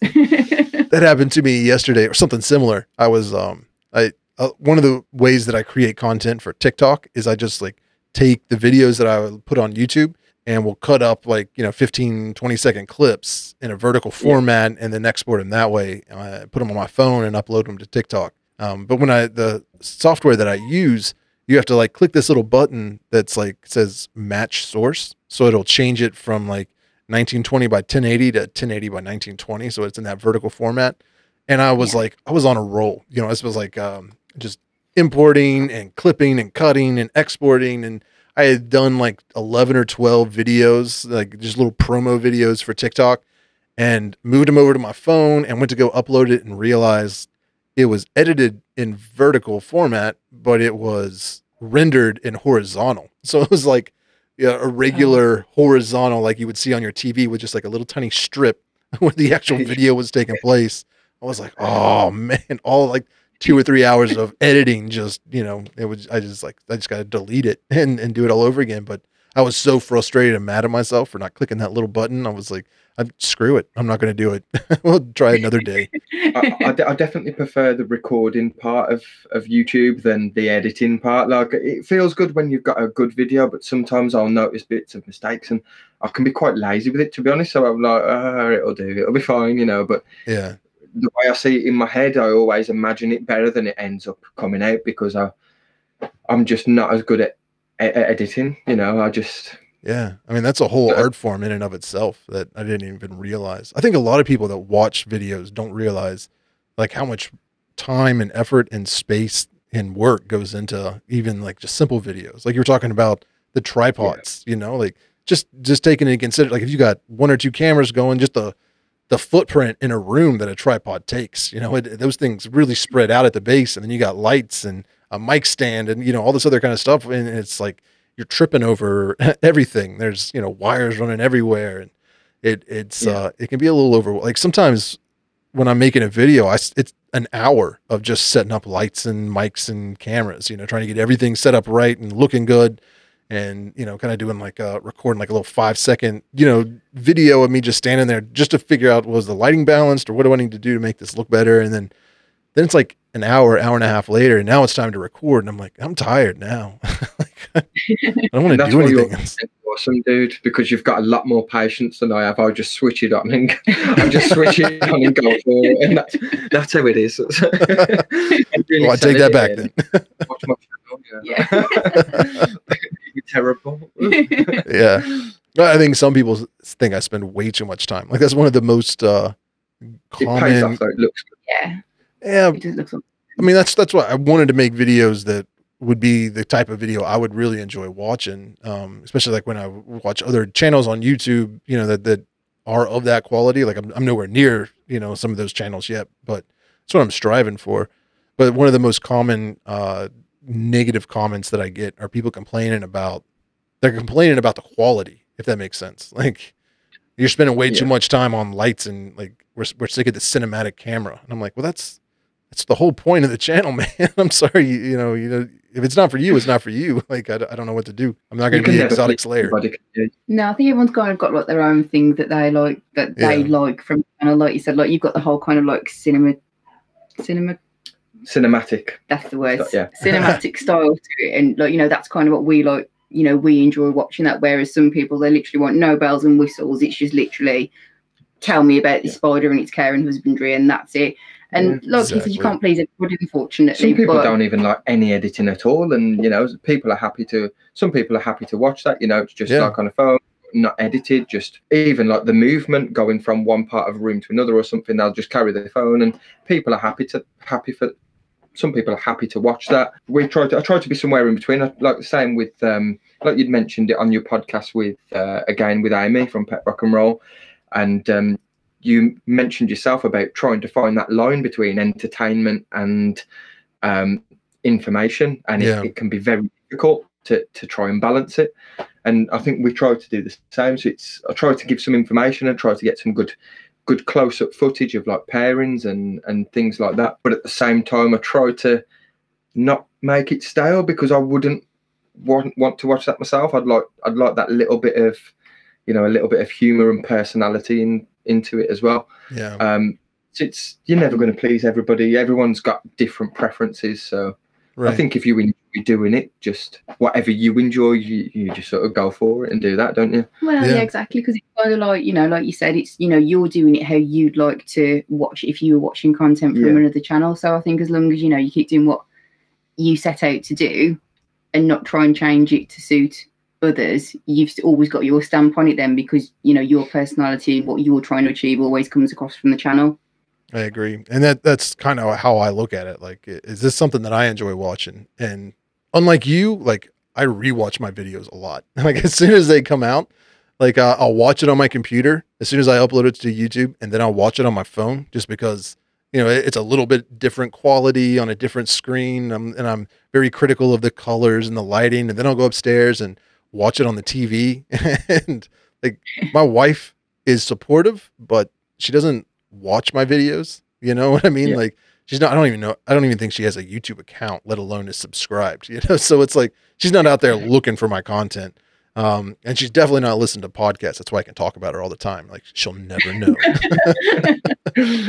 You know, my kid sometimes will watch the videos, but he doesn't have, I don't think he has the attention span to just listen to me. I mean, he listens to me talk all the time at home. So he's definitely not going to listen to a podcast, but sometimes I'll go upstairs to watch it because, you know, just the way that it fits on the TV screen is different than it fits on a computer screen or on your cell phone. And sometimes the, you know, like graphics that I'll put like lower third graphics or something like that, they'll get cut off on the TV. So I'll always watch it on that screen as well to kind of figure out, you know, is the placement good or am I cutting off letters? And it's just very critical of the entire process. But the problem is I'll go upstairs and I'll watch the video I just uploaded to kind of, you know, make sure the graphics are laying right and stuff like that. And my wife will be there and like that video will be done. And I'm like, all right, I'm going back downstairs. She's like, oh no, I want to watch the next one. And then we sit there like watching, you know, 3 or 4 of my videos. And like, that's when I have a problem. It's like, all right, this is really not enjoyable for me. Like if you want to watch them, you can watch them, but I'm not going to sit here and watch videos, my own videos with you. Like that's really strange. I think sometimes, and I mean, it's the same. Like sometimes I'll watch them back. I'll watch them back after I've just done them, to see if I enjoyed the video and make sure if I've done any transitions that the transitions are right. And if there's the odd one that's not right, I like I say, I just leave it and I don't go back and fix it really sometimes, but it's quite bad of me. But when we're doing like our premieres, like you say, where it looks different on the TV, because we tend to record in 4K a lot of the time now. Yeah. I do like watching it on the TV because, you know, you get to see it like that. good quality and close-up detail, but on like a 55-inch screen, it is good to watch. So if I'm ever doing any premieres and stuff like that, I will watch it on the TV. But after that, and after the premiere's done, or after the day of me releasing the video, chances are I'll never go back to it. Unless somebody comments on it or something, and I'll go and respond to a comment. But I won't re-watch it after the day I've released it. It's just, I don't know. I'm the same at listening to myself back, like on audio notes, or like if someone sends a video of us from a gig or something, like I hate the sound of my voice, and I know I'm going to pick up stuff that I really don't like, and you're the same, aren't you? Yeah. I should have done that differently, or I should have done this, and if I don't know about it, if I don't see it, then I don't have to worry about it. I think when I first started uploading videos, it seems like every time I would have to do like 3 or 4 renders of a video. Like I would have it all done, and I'd export it, and then I'd watch it before I uploaded it to YouTube, and I'm like, oh shoot, I misspelled this word. And I'll like watch it again to make sure there's no other spelling errors or mistakes. I'll go back in, make those changes, and then export it, and then I see something else. And I'm like, damn it. So I'm like, I would do it like 3 or 4 times. I have like 3 or 4 cuts of it. And then finally would have one I was happy with and upload it to YouTube. And occasionally it'd be up on YouTube for a few days, and somebody would be like, oh, you misspelled this word. And it would drive me crazy. So I'd like re-edit it, fix it, make that video private or delete it, and re-upload it again with the corrections. And just so it was like, correct or whatever. But I was realizing that was actually hurting the channel, because like, everybody that watched that the first few days, they're not going to watch the re-upload because it's pretty much the exact same video. And then I just deleted that video. So all those views are gone. And then there was this one guy I watched on YouTube about making YouTube videos. And he said something once that was like, if you make a mistake, like don't intentionally make a mistake, but if you make a mistake, just leave it. And I was like, why would you do that? And he was explaining that like, if you misspell a word, you can almost guarantee there's going to be 20 or 30 people that would never leave a comment on a video that will leave a comment to tell you that you misspelled a word. And like, YouTube doesn't care what their comment is, but the fact they left a comment is interaction that will get your video promoted even more. So after that, I was like, yeah, if it's got mistakes, that's just going to stay that way. Okay. Is that Nick Nimmin? That was Nick Nimmin. Yeah. Yeah. I started watching some of his videos after you'd mentioned him before. I'm not sure if you'd mentioned him on one of your live streams, or on one of you, might have been your podcasts. It might have been before your podcast, actually. Yeah.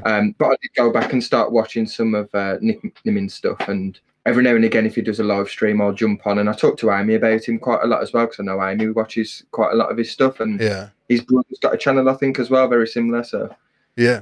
And I can never remember his brother's name, but Nick and I remember Nick. Something. That's terrible.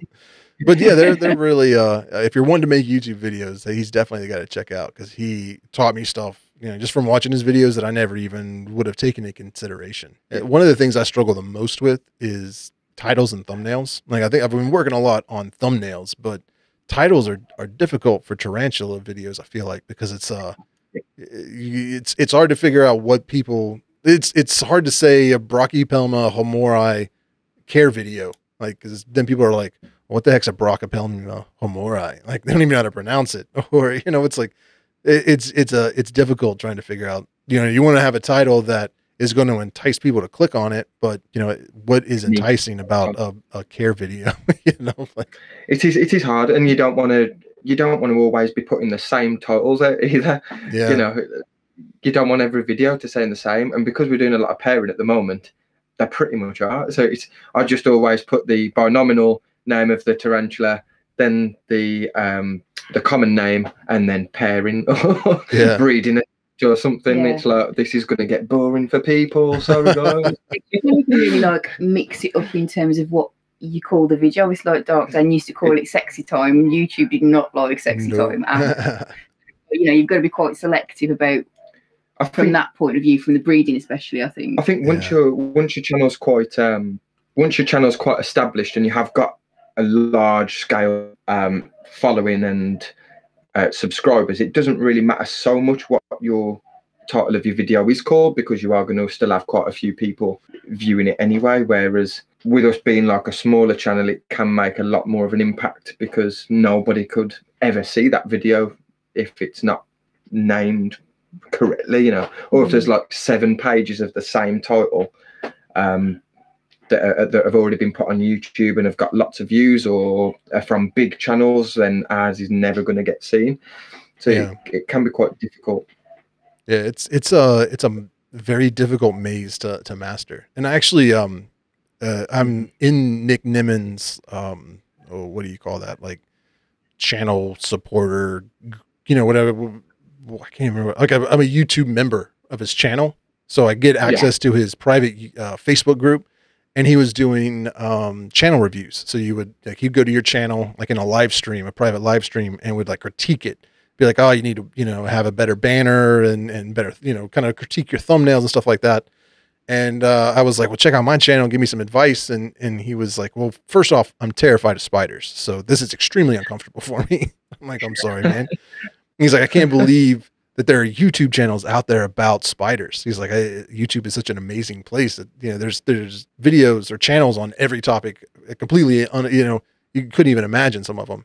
And it was like, I was in between somebody that had a channel about baking, and the person after me was somebody that was like fitness. So it was like in between those two reviews was the Tarantula Collective. And pretty much he gave me no advice at all, because he was like, I don't know anything about tarantulas, and I can't help you with your titles because I don't know what any of these Latin words mean, and it was very frustrating. It was like, oh man, you got nothing for me.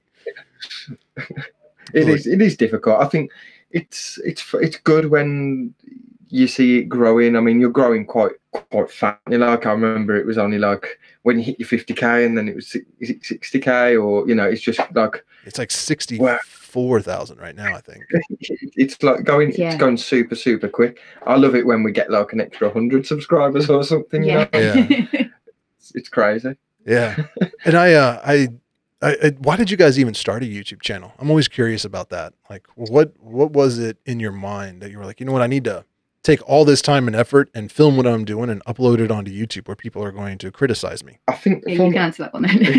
I think it's from how I said I've got like quite an addictive personality. I'm like that with anything that's sort of creative, to be honest. So like I used to always draw ever since I've been a little kid. Then I started doing like graffiti art and my creative side that way. Then obviously now tattooing. Then it was video recording.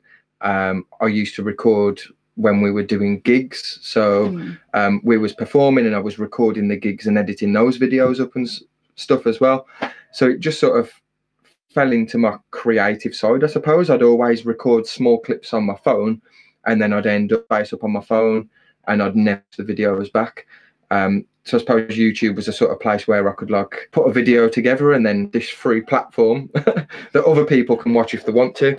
Yeah. And I can delete it off my phone then, and I've not got to worry about it. And now I don't use my phone for pretty much anything unless I'm using it for just like another angle or something. But it was just sort of came from that, really, I suppose, didn't it? And it was cool watching a lot of other channels, like we used to, like yourself, Dark Den, Bird Spiders CH. I've always loved his channel as well. Yeah. And maybe I could, you know, as I started progressing a little bit, you know, maybe I could try and help people and learn myself and try, and we might hit a couple more people that don't follow, you know, bigger channels and stuff. You know, we can give some advice and ourselves, show where we've progressed. Our very first video is very, very different to what our videos are today. Yeah, definitely. With everything like knowledge, video quality, the spiders that we did, the way we deal with the spiders. Yeah. And it's quite a short period of time, realistically. I think our channel's been going for what? Is it 2 years? 2 years, maybe. I think something like we've not really long done over 100 videos. I think we might only have like 108 videos that we've ever recorded, or something stuff like that. Yeah. Something silly like that. So it's quite quick. So I think maybe I do need to go back. I still remember my first video, but maybe I'll go back and watch it and see how bad it was. Yeah, it's always a nice little I think, where it was like Amy had brought it up. We watched one of our first videos that we did together, and it was from one of the tarantula shows, and you know, we're there unboxing our mystery box and mystery bag, and so awkward. It was cringeworthy. Yeah. But we was doing it like we had to pick a a favorite video from each of the hosts' channel, and Amy had picked that one from ours, and it was horrible, wasn't it? Yeah, it was. It was really. Thanks, Amy. Just didn't know what to say afterwards. I was just like, damn. Yeah. Sometimes that's inspiring, though. You can see how far you've come, you know, because it's a gradual progression. Sometimes you don't realize it until you watch one of those older videos. And I think that's partially like why we do this. That was probably another thing that we had the channel for, is that we could see our progression. Yeah. I think maybe I just need to hide it so nobody else has to see that video anymore. No. You know? We'll leave it there for us, but nobody else needs to see that anymore. It seems like a lot of people that are making YouTube videos about tarantulas have some kind of background in music. Like it seems like a lot of people that are making YouTube videos are the same type of people that would be in bands and playing in bars and stuff like that. Or, you know, there's just something there's like a type of personality that wants to be on stage or performing or something like that. And YouTube's, I think, like a really cool place where you can kind of blend those two, you know, your love for tarantulas and exotic pets and that desire to be on stage. Or, I mean, I don't want to say like have attention, but, you know, it's just like there's something inside people that do stand-up comedy or are in bands or in theater or whatever it is, that, you know, it's just like, it doesn't matter if anybody's watching or not. Like, you just have that desire to be performing in a sense.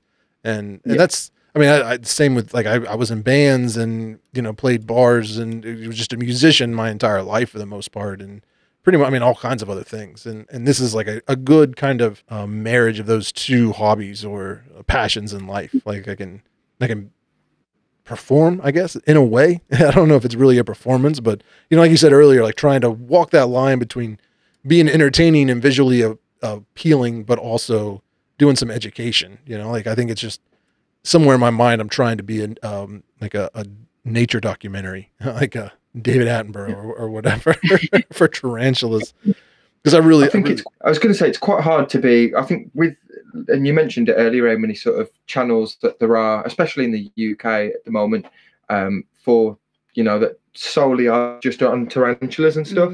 It's quite hard to be unique. And I think I tend to just be myself. So what people get from my channel and the way that I am on our live streams or our videos, that's what I'm like in real life. You know, anybody who's met us at shows or other YouTubers that have met us will say the same sort of thing. That's just what we are. That's our personality. Yeah. I think that helps make your channel unique to somebody else's, because everybody's got a different personality. You might have a lot of things in common, but your personality is always going to be different. Very true. I think that's a way to separate your channels rather than just the content on your tarantulas. You know, if everybody who was keeping tarantulas who do YouTube the same personality, then what could be different? You know, nothing would or could be different. It's essentially be the same people, wouldn't you? But I think having that different personality and being the way you are just sort of helps to certain people. Some people won't like it, other people will love it. And yeah, I mean, people really kind of judge you by your personality. Like, they can either identify with you or they find you offensive, and it doesn't even really matter what your content is. They're just like, I don't like the way that guy looks or the way his voice sounds or how he smiles, so I'm not going to watch this. This is trash. You know, it's definite. I mean, that's just human nature, I guess. And that's one of the cool things about doing this podcast, is that I'm able to talk to people and really kind of get to know them on a personal basis. Like, this is probably the most social thing that I do in my life, is a podcast. You know, this is how I'm meeting people right now and having building friendships, because I'm definitely not doing anything else. I'm not leaving the house very often. We'll just say that. But it's cool because it got scheduled. Like I told you, I interviewed Dan from Amphibicast. He's up in New York. I've got some other people I'm going to be talking that are from, like, you know, the West Coast of the US, but I've also been talking to a guy in South Africa who's going to come on the podcast. And just recently, like, I've noticed sometimes I have a hard time figuring out where people are watching me from. You know what I mean? Like, they'll leave comments and be like, hey, I'm in the Philippines or I'm in Portugal or something like that. But, you know, even looking at the analytics sometimes can be a little deceiving, because it's like, you know, one person watched me in Vietnam. So it's like, oh, wow, I got one person that enjoys watching these videos in Vietnam. But through merch sales, though, is like, you know, where I can, like, I look at and see who's been buying stuff off my website, like where stuff is shipping to. And like, there's been a lot of stuff recently going to Japan and Russia. And I'm like, I don't speak those languages. I don't even know anybody that does speak those languages to, kind of like do subtitles or captions in those languages. And then I guess I got a Instagram or a message on Instagram from somebody, and it was a link, and it was like, this girl's talking about you on her channel. And usually when I get links like that, I'm like, well, that's shady. Like if I click this link, it's going to be a virus and somebody's going to steal all my money. So I'm not clicking it. But for some reason, this one, I was intrigued, and maybe, I don't know, maybe it was late, but I clicked on the link and it brought me to this channel that was all in Japanese. So I have no idea what any of the words were and no idea what she was saying. And I'm watching her and then I realized, oh, she's wearing one of my T-shirts. Like, that's kind of cool. And then like the whole video was on tarantulas and stuff like that she keeps.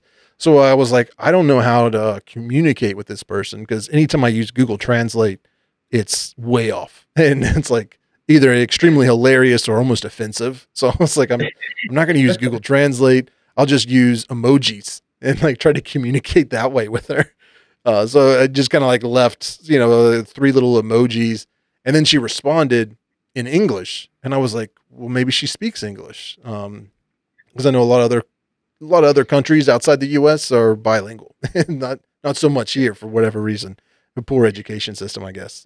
But so I was like, send her an invitation, like, hey, do you want to come on the podcast and talk about what it's like being an exotic pet keeper in Japan? Because I don't know anything about it. And I know you guys, other places in the world tend to keep they've got like different standards for husbandry, different ways of doing it that sometimes is a lot different than how we do here in like the UK or the US.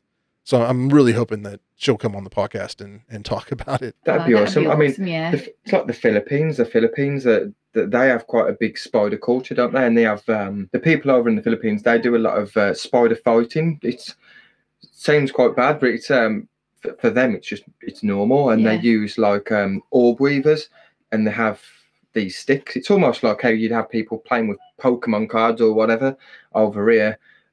Over there, they all carry little tubs of orb weavers, and they might carry like 8 or 9 orb weavers on them at one time when they go into the shop, Really? And then they'll just battle people, and whichever orb weaver knocks the other one off the stick loses. It's crazy, but it's interesting to see different cultures and how people, like you say, deal with them, with the husbandry and the care over in other countries. And just because we don't do it doesn't necessarily make it wrong or right. It's their culture, isn't it? So it's interesting to have those sort of conversations.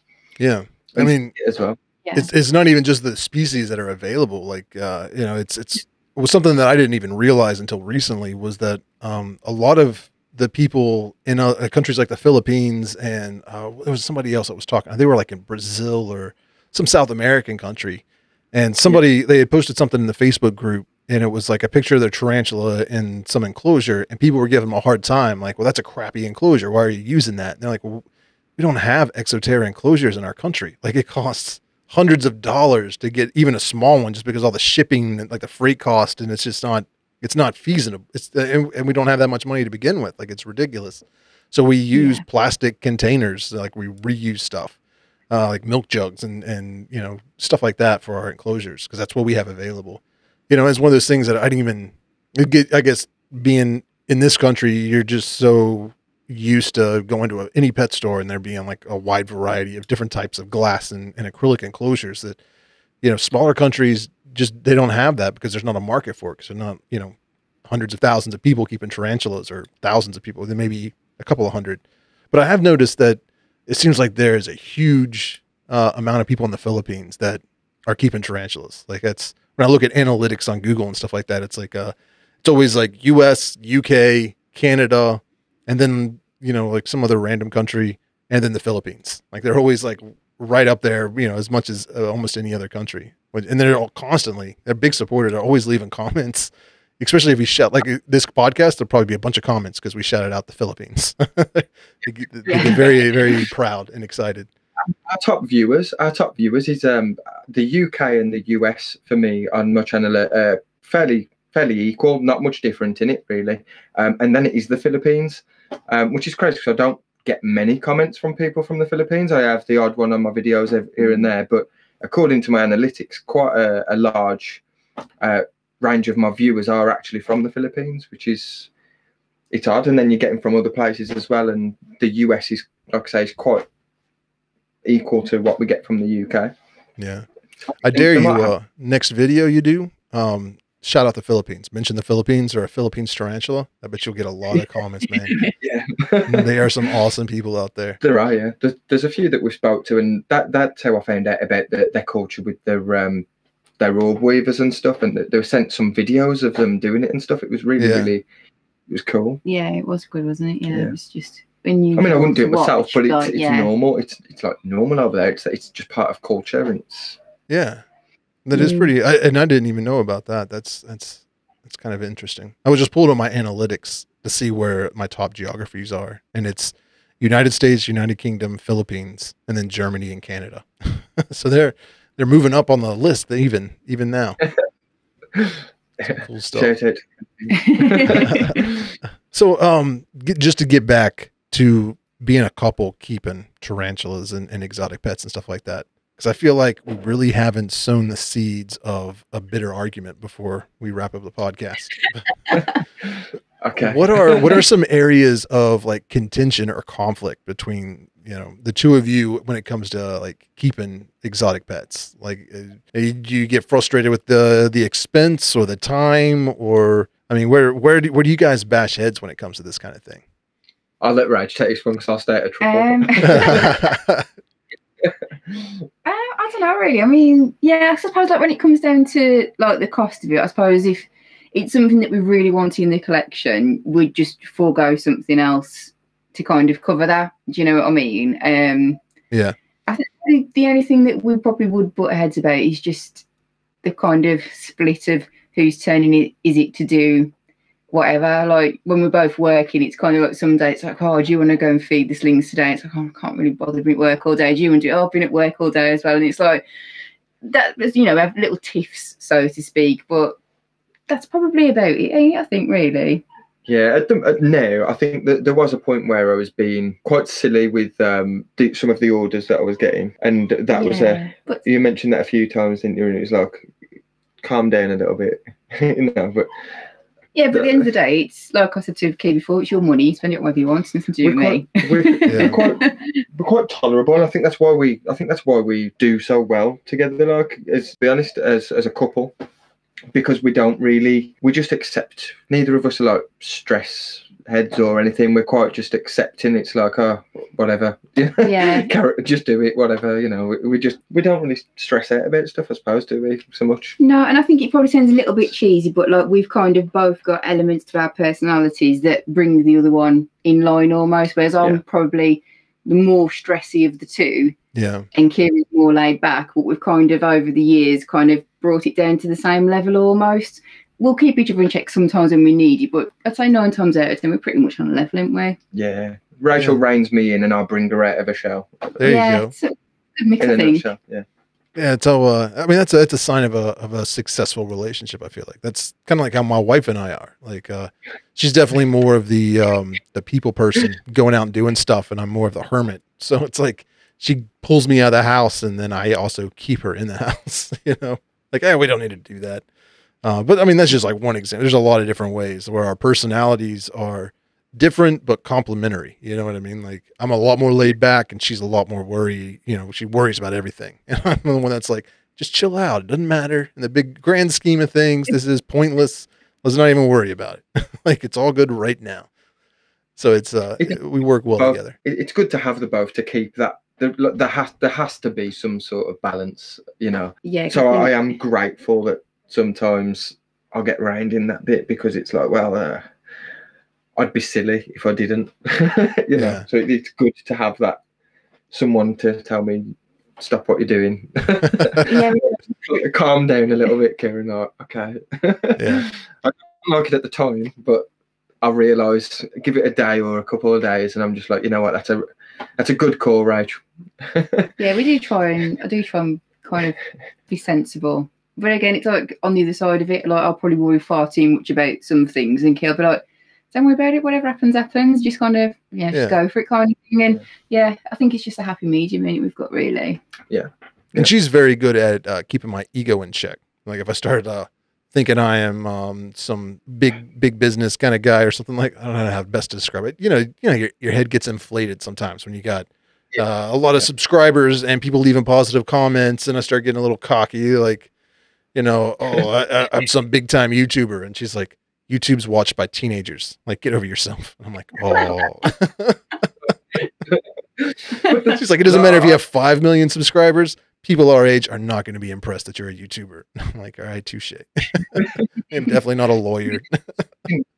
It's something that you do want to feel like, even if you're doing it just for yourself, and a lot of people will say, I'm doing it for myself, and that's the only reason I'm doing YouTube. That is a big part of it. But at the same time, just feel good if people are enjoying what you're doing. It's a sort of sense of pride, isn't it? So right. I know you're doing it for yourself, but the time and the effort that goes into like the editing, the filming, the setup, and everything else pays off. If you're only doing it for yourself, then you just do it on your phone, wouldn't you? Do you know what I mean? So it's nice, like you said, that you get that kind of positive feedback from your viewers and your subscribers, and that kind of encourages you to do more with it as well. Yeah. See, I've never had that mentality. Like, I'm doing this for myself. Like, initially I was doing it for people in my Facebook group, because I was like, I guess kind of it was for myself, because I got tired of typing the same 3 or 4 paragraphs out every time somebody would ask me, well, how do you take care of your avicularia? And it's like, oh man, I just keep typing this out and I'm going to save it.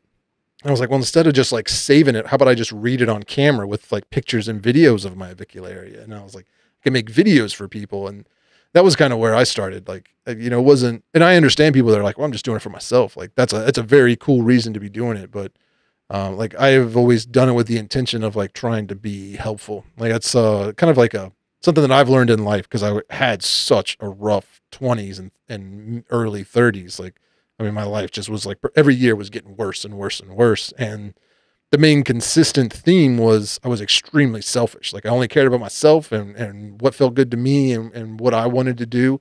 And I was just destroying relationships with family members and girlfriends. And you know what I mean? Like, I can't tell you how many times I got engaged and like living with a girl for a long time. And it was just so selfish and self-centered that it all fell apart. It was like 100%. I kept saying like, why you keep dating these psycho girls, until somebody was finally like, look, man, the only constant factor throughout all this stuff is you. So like, you're the problem, not these women that you're dating. I was like, oh man, that's some hard truth. Seems like a lot in common, Richard, because I'm probably exactly, I'm probably exactly the same. I'm sure there's plenty of probably. Yeah. She said, what do you mean probably? But it was, finally I had some good people around me that were like, stop doing stuff because you want to do it, and like maybe try helping somebody first. And that's kind of like where the whole Facebook group and everything kind of came from, because it was like, I can be helpful to other people, even if it's not like for a while I was teaching meditation and things of that nature. And as much as I really enjoy meditation, and just kind of mindfulness, there's also this aspect of that world that is very new agey, hippie kind of like, I don't even know, like I get a lot of people to say that I'm a hippie. So, I mean, cause I like incense and tapestries and hippie stuff. So, I mean, I understand that, but some people are just too far out there. You know what I mean? And like too esoteric. And I had a hard time vibing in that culture. So it was like, I did that for a while, but I'm way off track here. But essentially I was doing that to try and help other people. Because that kind of made me feel better, and it was better in my life. So I was like, well, I can take that same philosophy and apply it to tarantulas, if that makes any sense, and try to, and that's where all this kind of started, was with that mindset of like, I'm doing this to try and help other people by sharing my own experience more than anything, because I'm not an expert in any of this. That's it. It's what works for you, and it's the same. Like, I think with, and what I'm trying to do at the moment with the breeding, it's that difficult to find good information. A lot of people will say when they paired like a spider, or when they found an egg sac and how many eggs was in that egg sac, but there's very, very little information on what they did to get to that point, because that's the hard part. Yeah. The things like the conditioning and getting the egg sac to actually drop is the hardest part of it. And I think you're getting quite a lot of people like message and asking for it. And like you say, if you put a video, it's there for everybody, and people. And it is doing something slightly different to other people, because not everybody is doing that as well. Yeah. I think that's very useful information as well. Like, it's something that kind of like the Masons guarded their secrets for many, many years of how to build buildings, because it was like a trade secret. We got to keep this within ourselves so we can still, make a living wage and be employable, and not just anybody can do it. I feel like up until recently, maybe the past 5 years or so, the tarantula breeding was kind of like that. There was like a small group, at least in the US, I should say.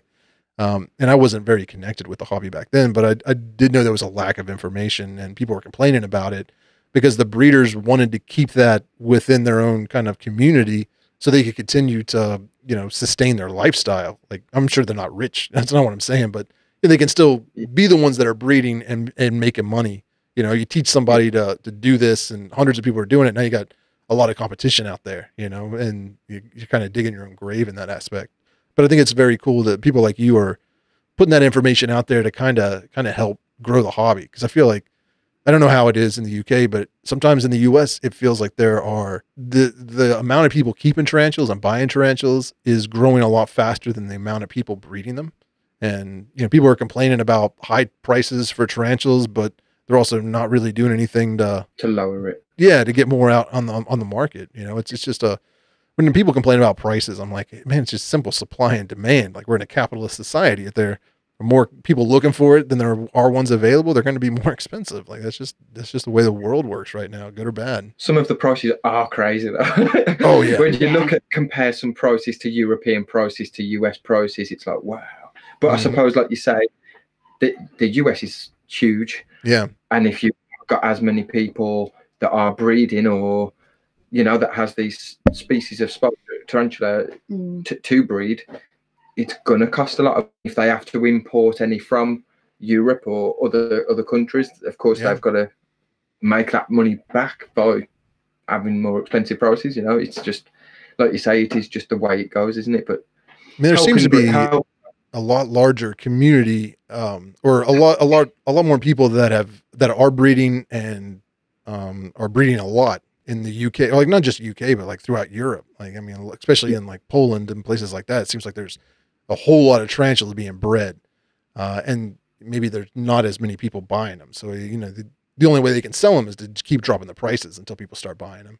Where here in the US, like, I know some of the breeders or dealers, vendors, whatever they like to be called, businesses that sell tarantulas, they're breeding, they're buying from local breeders, or, they're buying wholesale from breeders in the US, but they're still having to import $20,000-$30,000 worth of tarantulas every few months. Cause just, so they have the species available, and it's like, when you have to do that, that adds a lot to the cost, of what it's going to be retail. 100%. Yeah, definitely. Because was it Alex who said before where he'd got a area of some description, wanted to send somebody as a Fuska Highland, I think. Yeah, it was. But because of the fact that it was over in another state, it was going to cause massive issues, or he physically couldn't send it to this other state because of it being... Yeah, it couldn't send it across. It couldn't send them across state lines, or you couldn't get them across state lines, I think. Yeah. I'm sure it was the Subfuska Highland that he bred. Yeah, there's like 6 or 7 Poecilotheria species that right now are on the sites, or I don't know if it's CITES or whatever, but yeah, right now you can't ship them across state lines, and it's very frustrating. So it's like, if you got somebody in your state breeding them, you probably can get them at a pretty decent price, because there's a lot more people, they might have more spiders and they have the ability to sell them. But like in a state like mine, there's not a whole lot of people that keep tarantulas, let alone breed them. I think there's like panhandle arachnids out on he's in the eastern panhandle of the state, probably like 6 hours away from me, and then probably 5 or 6 hours south of me, there's tie-dyed tarantulas, which they do a lot of, like, they make a lot of tie-dyed clothes and they breed and sell tarantulas. So it's like, but I mean, that's about it. There may be a few more, but it's like, even if, like, I'm 5 minutes from Ohio, which is like, another state right across the river, and then, 10 or 15 minutes the other opposite direction, I'm in a different state, Pennsylvania. But even though I'm that close, legally, I can't go to Pennsylvania or Ohio and get a Poecilotheria species and bring it home, or vice versa. It's like, I can throw a rock to Ohio, but I can't walk across the bridge and buy a Poecilotheria without being a felon. It's kind of ridiculous. It's crazy, isn't it? It is, yeah. We haven't really got anything like in the UK, have we? It's just... With tarantula, no. With tarantula, there's not any. I think we could, in the UK, you can pretty much get anything from like Europe and stuff, but there ain't no tarantulas on the DWA. There is a tarantula. You get some like true spiders and stuff, but I think any tarantula, if it's available at some shop in Europe, you can pretty much get it. Yeah, no restrictions as such. Yeah, which is good, but it's also bad as well, because sometimes you can oversaturate with too many different species, like, you know, especially the ones that are having like 2,000 eggs or something. If like Lasiodora pariabana, for instance, but it's going to be like the same, 2,000 eggs from an egg sac, and you've got how many people breeding them? How are you going to possibly get rid of that many LPs? You know, it's going to be Balfour. So, like, when I was younger, my granddad had Grandma Stola Rosea. Like, I'd love one, but they're so hard to come by in the UK as an adult now, whereas probably, you know, 15 years ago, £5. they were at a £5. Yeah, it was like literally wherever you went, they were all there. But I think now, because everyone's got Balfour communals, in, you know, 10 years, the market's just going to be full of, well, even probably less than that, 5 years maybe. Balfour, 10 a penny. Literally, they'll be everywhere, because everyone. I don't know anybody who hasn't, apart from us. Yeah, we don't keep a Balfour. We haven't actually got a Balfour communal, but that's because you said you get one, unless it's from your own breeding. I've paired 2 females, so I'm waiting for 2 egg sacs, and I'll keep a small communal, but when I've bred them myself, but it'll only be like a communal of probably 10, probably 10. That's about it, I think. I don't need like too many. They're a nice spider, but I remember getting my Balfour. It was like one of my first 3 tarantulas I bought, so it was like you never saw them really, like not heard about them in like your Facebook groups, very rare, and they weren't constantly, or you know, you weren't constantly seeing Balfour. It was. I mean, they look great. Don't get me wrong. Like when you see like a big communal and it looks. They're stunning spiders. Then they are beautiful spiders as well. But yeah. Yeah, I mean, there's not a lot, but there are a few very large communals that are out there right now. Like I know a couple people here in the U.S. that have some. What is it? Mr. Grindler's Screechers. I don't even know how many he has in his. And I think he's got. 100. He's got a few different communals, but he's got some quite large communals, and. But that's why I think about it like long term. Like, well, yeah, you got 100 in there right now, but that's going to start expanding exponentially. You know what I mean? Like, you can have like 2 or 3 egg sacs, and now all of a sudden you've got 500, and then before you know, you got 2,000. Like, that could get out. That could get out of hand pretty quickly. That's what I worry about. I mean, I have a communal, but there's like 3 in there. Dream just your Balfour communal. Yeah. And if there's that many people doing it as well, shops want to buy, places like your set suppliers won't want to buy them, because there's that many out there that they're not going to need anybody. You know, they're going to be buying them off somebody else. They're going to be the freebies in the mystery boxes, basically, aren't they? Or buy a spider and you get a Balfour as your freebie. That's what they're going to become. I think when I got my first one, it was like $150 or something for a spiderling. And I mean, even now, like I have that one by itself. I'm pretty sure it's a female, but I haven't confirmed that. But I never see it. Like it's, you know, I didn't see it in its spiderling enclosure very often. I never really saw it as a juvenile. It just webbed the entire place up and was hidden deep down in there. I rehoused it into like it's an adult enclosure, and I got to see it for a little bit. But even now, it's webbed up this nice little corner, and it spends all of its time in there. And occasionally, I'll see some feet sticking out. Whereas my communal, there was 4. Now there's only 3 in there. But they come out a lot. Like, I don't know if it's, you know, especially at night, I'll walk by and like all 3 of them will be just sitting down on the webbing. So I do seem to be different. Yeah. From what I've seen from different people's footage and people who keep some singles and some communals, the behaviours do seem to be different. Like with a communal, they seem more sociable when they're in a communal. They do come out, but they come out and stick together rather than, you know, one in each corner. They seem to huddle, like it's crazy. Yeah. They're all in that like one little space. It's kind of cute. I enjoy that. But I'm looking forward to the day where my communal, they have grown to the size of my first Balfour, and I can maybe combine them or breed them or something like that. See how that goes. Still got a lot of time there. But so you guys, you've got your YouTube channel. How often do you upload there? Do you have like a consistent schedule? Like you upload every a specific day of the week or something? Sometimes I'll do 2 videos a week. Sometimes I'll do like a Tuesday and a Thursday. Every and again, if I have like something really busy happening or something that puts me off, I might upload on like a Wednesday or something and do it like that. I'm not too strict on a Wednesday normally. Yeah, I'm not too strict with releasing dates. I probably, again, this is probably something that makes my channel falter a little bit and holds my channel back a little bit, because I'm not too strict with it. Yeah. I want to keep it at the point where I'm still having fun with it. Sure. So I don't want to try and put too much pressure on. But predominantly Tuesdays, maybe a live stream on a Thursday or another video. Yeah. Are you pretty active on Instagram, or what other social media platforms can people find you on? I keep selling myself short, because no, I have got Instagram. I will put stuff up there. I am going to start putting a lot of pictures back on. I've got a lot of photos that I've took and edited that I haven't done nothing with, so I am going to start posting on Instagram quite a lot again. I have bursts where I do and then I don't, because I've recently changed job and gone from like a career that I've been in for like 7 years into something new. It slowed me back down, didn't it, a little bit with like my social media upkeep and stuff like that, because I've had to be putting a lot of other time in for other stuff. So yeah, but I will be back on it properly. Awesome. So everybody can check you out on YouTube. It's Alternative Inverts. Alternative Inverts on Instagram as well, and you got a Facebook page. Just go on any of those platforms, search Alternative Inverts, they will find you. Yeah. So Rachel, one last question before we wrap up, because we're going a little long here. Would you suggest to other couples out there, like maybe, there's a married couple or a boyfriend and girlfriend or something like that, and the guy is keeping tarantulas and she's not very involved, or vice versa, would you suggest that is a good kind of, like, keeping exotic pets together as a couple is like a good form of, just like a good like a joint hobby to have? Does it help your relationship, or does it hurt your relationship? Like, is it advice you would give somebody to try and have this passion together?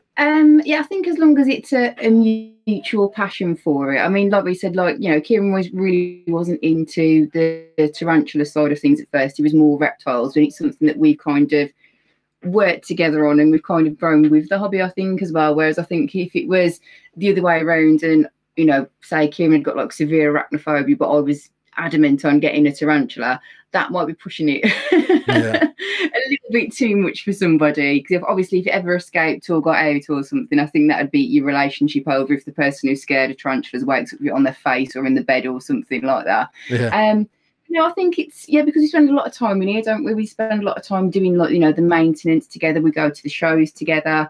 So it's just part of our normal everyday life, ain't it, really? So I think as long as everyone, but both people have got an interest or a passion for it, then definitely. Yeah. Would you say it's brought you all closer together more than it's like driven a wedge? It's been more beneficial than problem causing? Oh, definitely. Yeah, I think it's good for everyone to still have kind of like, their own individual hobbies. I think you have to, retain some of your own individual personality and do what you can do on your own. But from spending time together, especially given the times we're in at the moment, it's been really, really good for us, and we both enjoy it, don't we? Yeah, definitely. Like I said, we don't argue about a lot of things, to be honest, really. Life's too short for arguments. Can't bother, really. Just to add to it, I'd say it's good because, like, you can have your days where we're in here together, and that keeps doing something as a couple, as a pair. But at the same time, if Rach ever wanted an hour away from me, or I'm doing a reading or whatever, she can always then still come up into the room, or I could come up into the room. So we do spend some time in here on our own as well. Like, I'll do some like video calls from work in here as well, because it's the quietest room in the house. If the pup's playing up or Phoebe's being really noisy, and I'll come up here and I'll do video calls with my customers from up here, just because it's the quietest room. It's sometimes nice to have that little bit break from it, but And as a female that keeps exotic pets, do you feel that women are represented in the hobby? I don't even know how to word this correctly. Like, do you feel like there's adequate representation for women exotic pet keepers? Like, be it on YouTube or Instagram, TikTok, or whatever? Like, I'm not really much on the social media side of things, to be honest, really. So I'm not really sure from like Instagram or Facebook or anything like that, because I don't think I'm even on Instagram on there. I've never posted anything or gone on there. But I think there's definitely more females coming into the YouTube side of things and broadcasting themselves a bit more on the hobby, which is good. Obviously, we aim from Pet Rock and Roll. We've got Tarantula Cat. There's always going to be more males in the hobby than females, but when you go to shows, there is generally quite a good mix. And I think not just from a sex point of view in terms of males and females, but also age groups as well. Yeah. That tends to be quite diverse. It's very true. Yeah, I asked Amy a very similar question, and she was just kind of blew me off. Like, yeah, I don't know.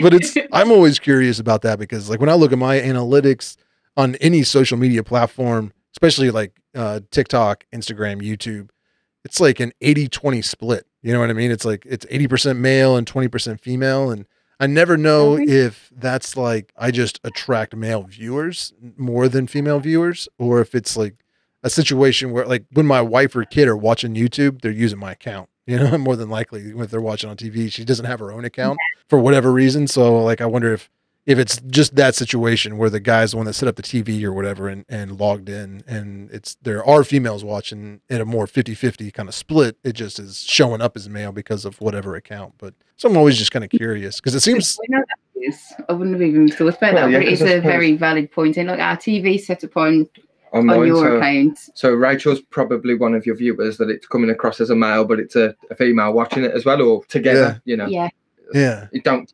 couples, I suppose, either, does it? It's just male or female or other. So yeah, if you're a couple, how do you work it as well? I suppose whoever's got the YouTube account, like you say. Yeah, I don't think there's any difference in terms of like, I know I don't put that much content out on the channel, but I wouldn't say that there's any kind of differential in terms of like views depending on if I do a video or if you do a video. But I ain't done a video in that long, but I wouldn't say it's a fair call anyway, to be honest. No, I'd probably say when you do a video though, it does well straight away. But again, I think that's because it's more, you're probably appealing to look at, you know. So it's it might.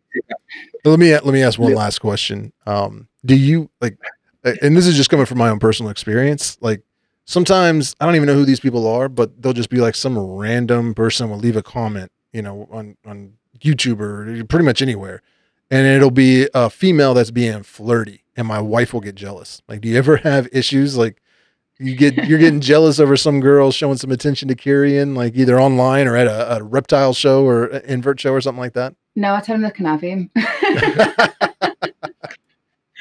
She said, please take him. I probably like have a bit of a joke about it, won't I? I wouldn't ever really get jealous as such, or nah, you don't. No, I wouldn't say you get jealous. Are you just saying that because you're on camera? Yeah. For those listening to the podcast and not actually watching, as soon as I asked that question, the look on Kieran's face was, "Why did I agree to do this?" Yeah, I was going to say his face looks a bit like. I was going to say Rach is worse than I am, I think. And I think, yeah, you're worse than I am. And I'd say people, I don't know, you always get a lot more attention, I reckon, from when you do a video or from a live stream, I'd probably say. I don't know.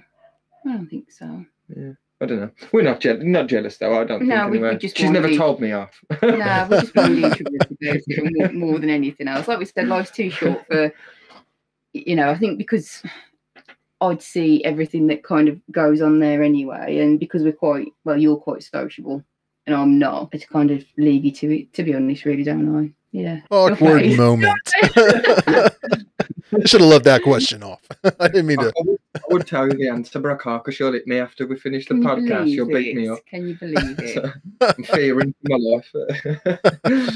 You're in an abusive relationship. I'm sorry, man. But you probably deserve it. He does. I've watched your live streams. I see how you guys are. So the Tarantula Tubers Saturday Night Takeaway is a live stream you guys do every other Saturday now, correct? Yeah. Yes. When's the next one going to be? The next one is, not next weekend. It's the Saturday after. So that would be the 13th. So I believe sounds about right. Sounds about right. Yeah, I think so. So it's Okay. It's the first, isn't it? First of March. The 1st of March, is it today? Yes. I think today is the 1st. Yeah. But this will actually people listening. For those people listening, it's the 11th of March. Because we're recording this a little in the past, trying to get ahead. So if this comes out on the 11th, that means this coming Saturday, you guys will be doing a live stream. Do you know whose channel that's going to be on if people want to go check that out? Because it is a good time. I always enjoy it. It is on Pet Rock and Roll's channel. Okay, so head over to Amy's channel and check it out. You guys will be there. And while I have you, I was doing a little bit of cleaning, and I found this under my desk. So I just wanted to give you a thank you again for sending me this book. It's All My Friends Are Dead. And I actually read this on one of your all's live streams, right? You did, yes. We kind of almost bullied you into that, though, didn't you, really? Because you told us about the story, and then we were like, well, we've got one way we can get Richard to read it. We'll just send it to you. Then you've got to read it. You haven't got a choice. But thank you for actually doing it and reading it, though. It was really good. And I really enjoyed the story as well. Yeah, it's a nice, dark children's book. I enjoy that one. And it's funny because I told you guys, I had a copy of it, and then I was like, well, my wife brought it to work. But apparently, like, she did bring it to work because she works, her job is like at a nonprofit. She works with a lot of children and stuff like that. So she thought, some of those kids would find that amusing. But then we actually, after you guys sent me this one, I found another copy in my house. It was in my kids' room. So it's like, we've got 3 copies of this book now. So, if you haven't checked this out, you guys you should definitely. All My Friends Are Dead. It's a great book to read your children. Maybe, I don't know. You'll enjoy it. I don't know if the kids will enjoy it. Yeah, great story. You actually read your story time, didn't you, on the last Tarantula Tuber Saturday Night Takeaway? It was on last Thursday. We did it on Thursday before my birthday, and Rachel gave people story time at the end. And as if I'm not, just don't show the one book. I won't show you the one book because it's got profanity in the title. What you do have. The Tiger Who Came to Tea. Nice. Yeah. That was the one that started it all off. The Tiger Who Came to Tea. It was a fun little tradition. Yeah. I mean, you guys would live stream for like 5, 6, sometimes 8 hours or longer. And then so it'd be like, I don't even know what time it was in your all's neck of the woods, but it'd be like after midnight here, and you guys would read a bedtime story before you close down the stream, right? Yeah. That was...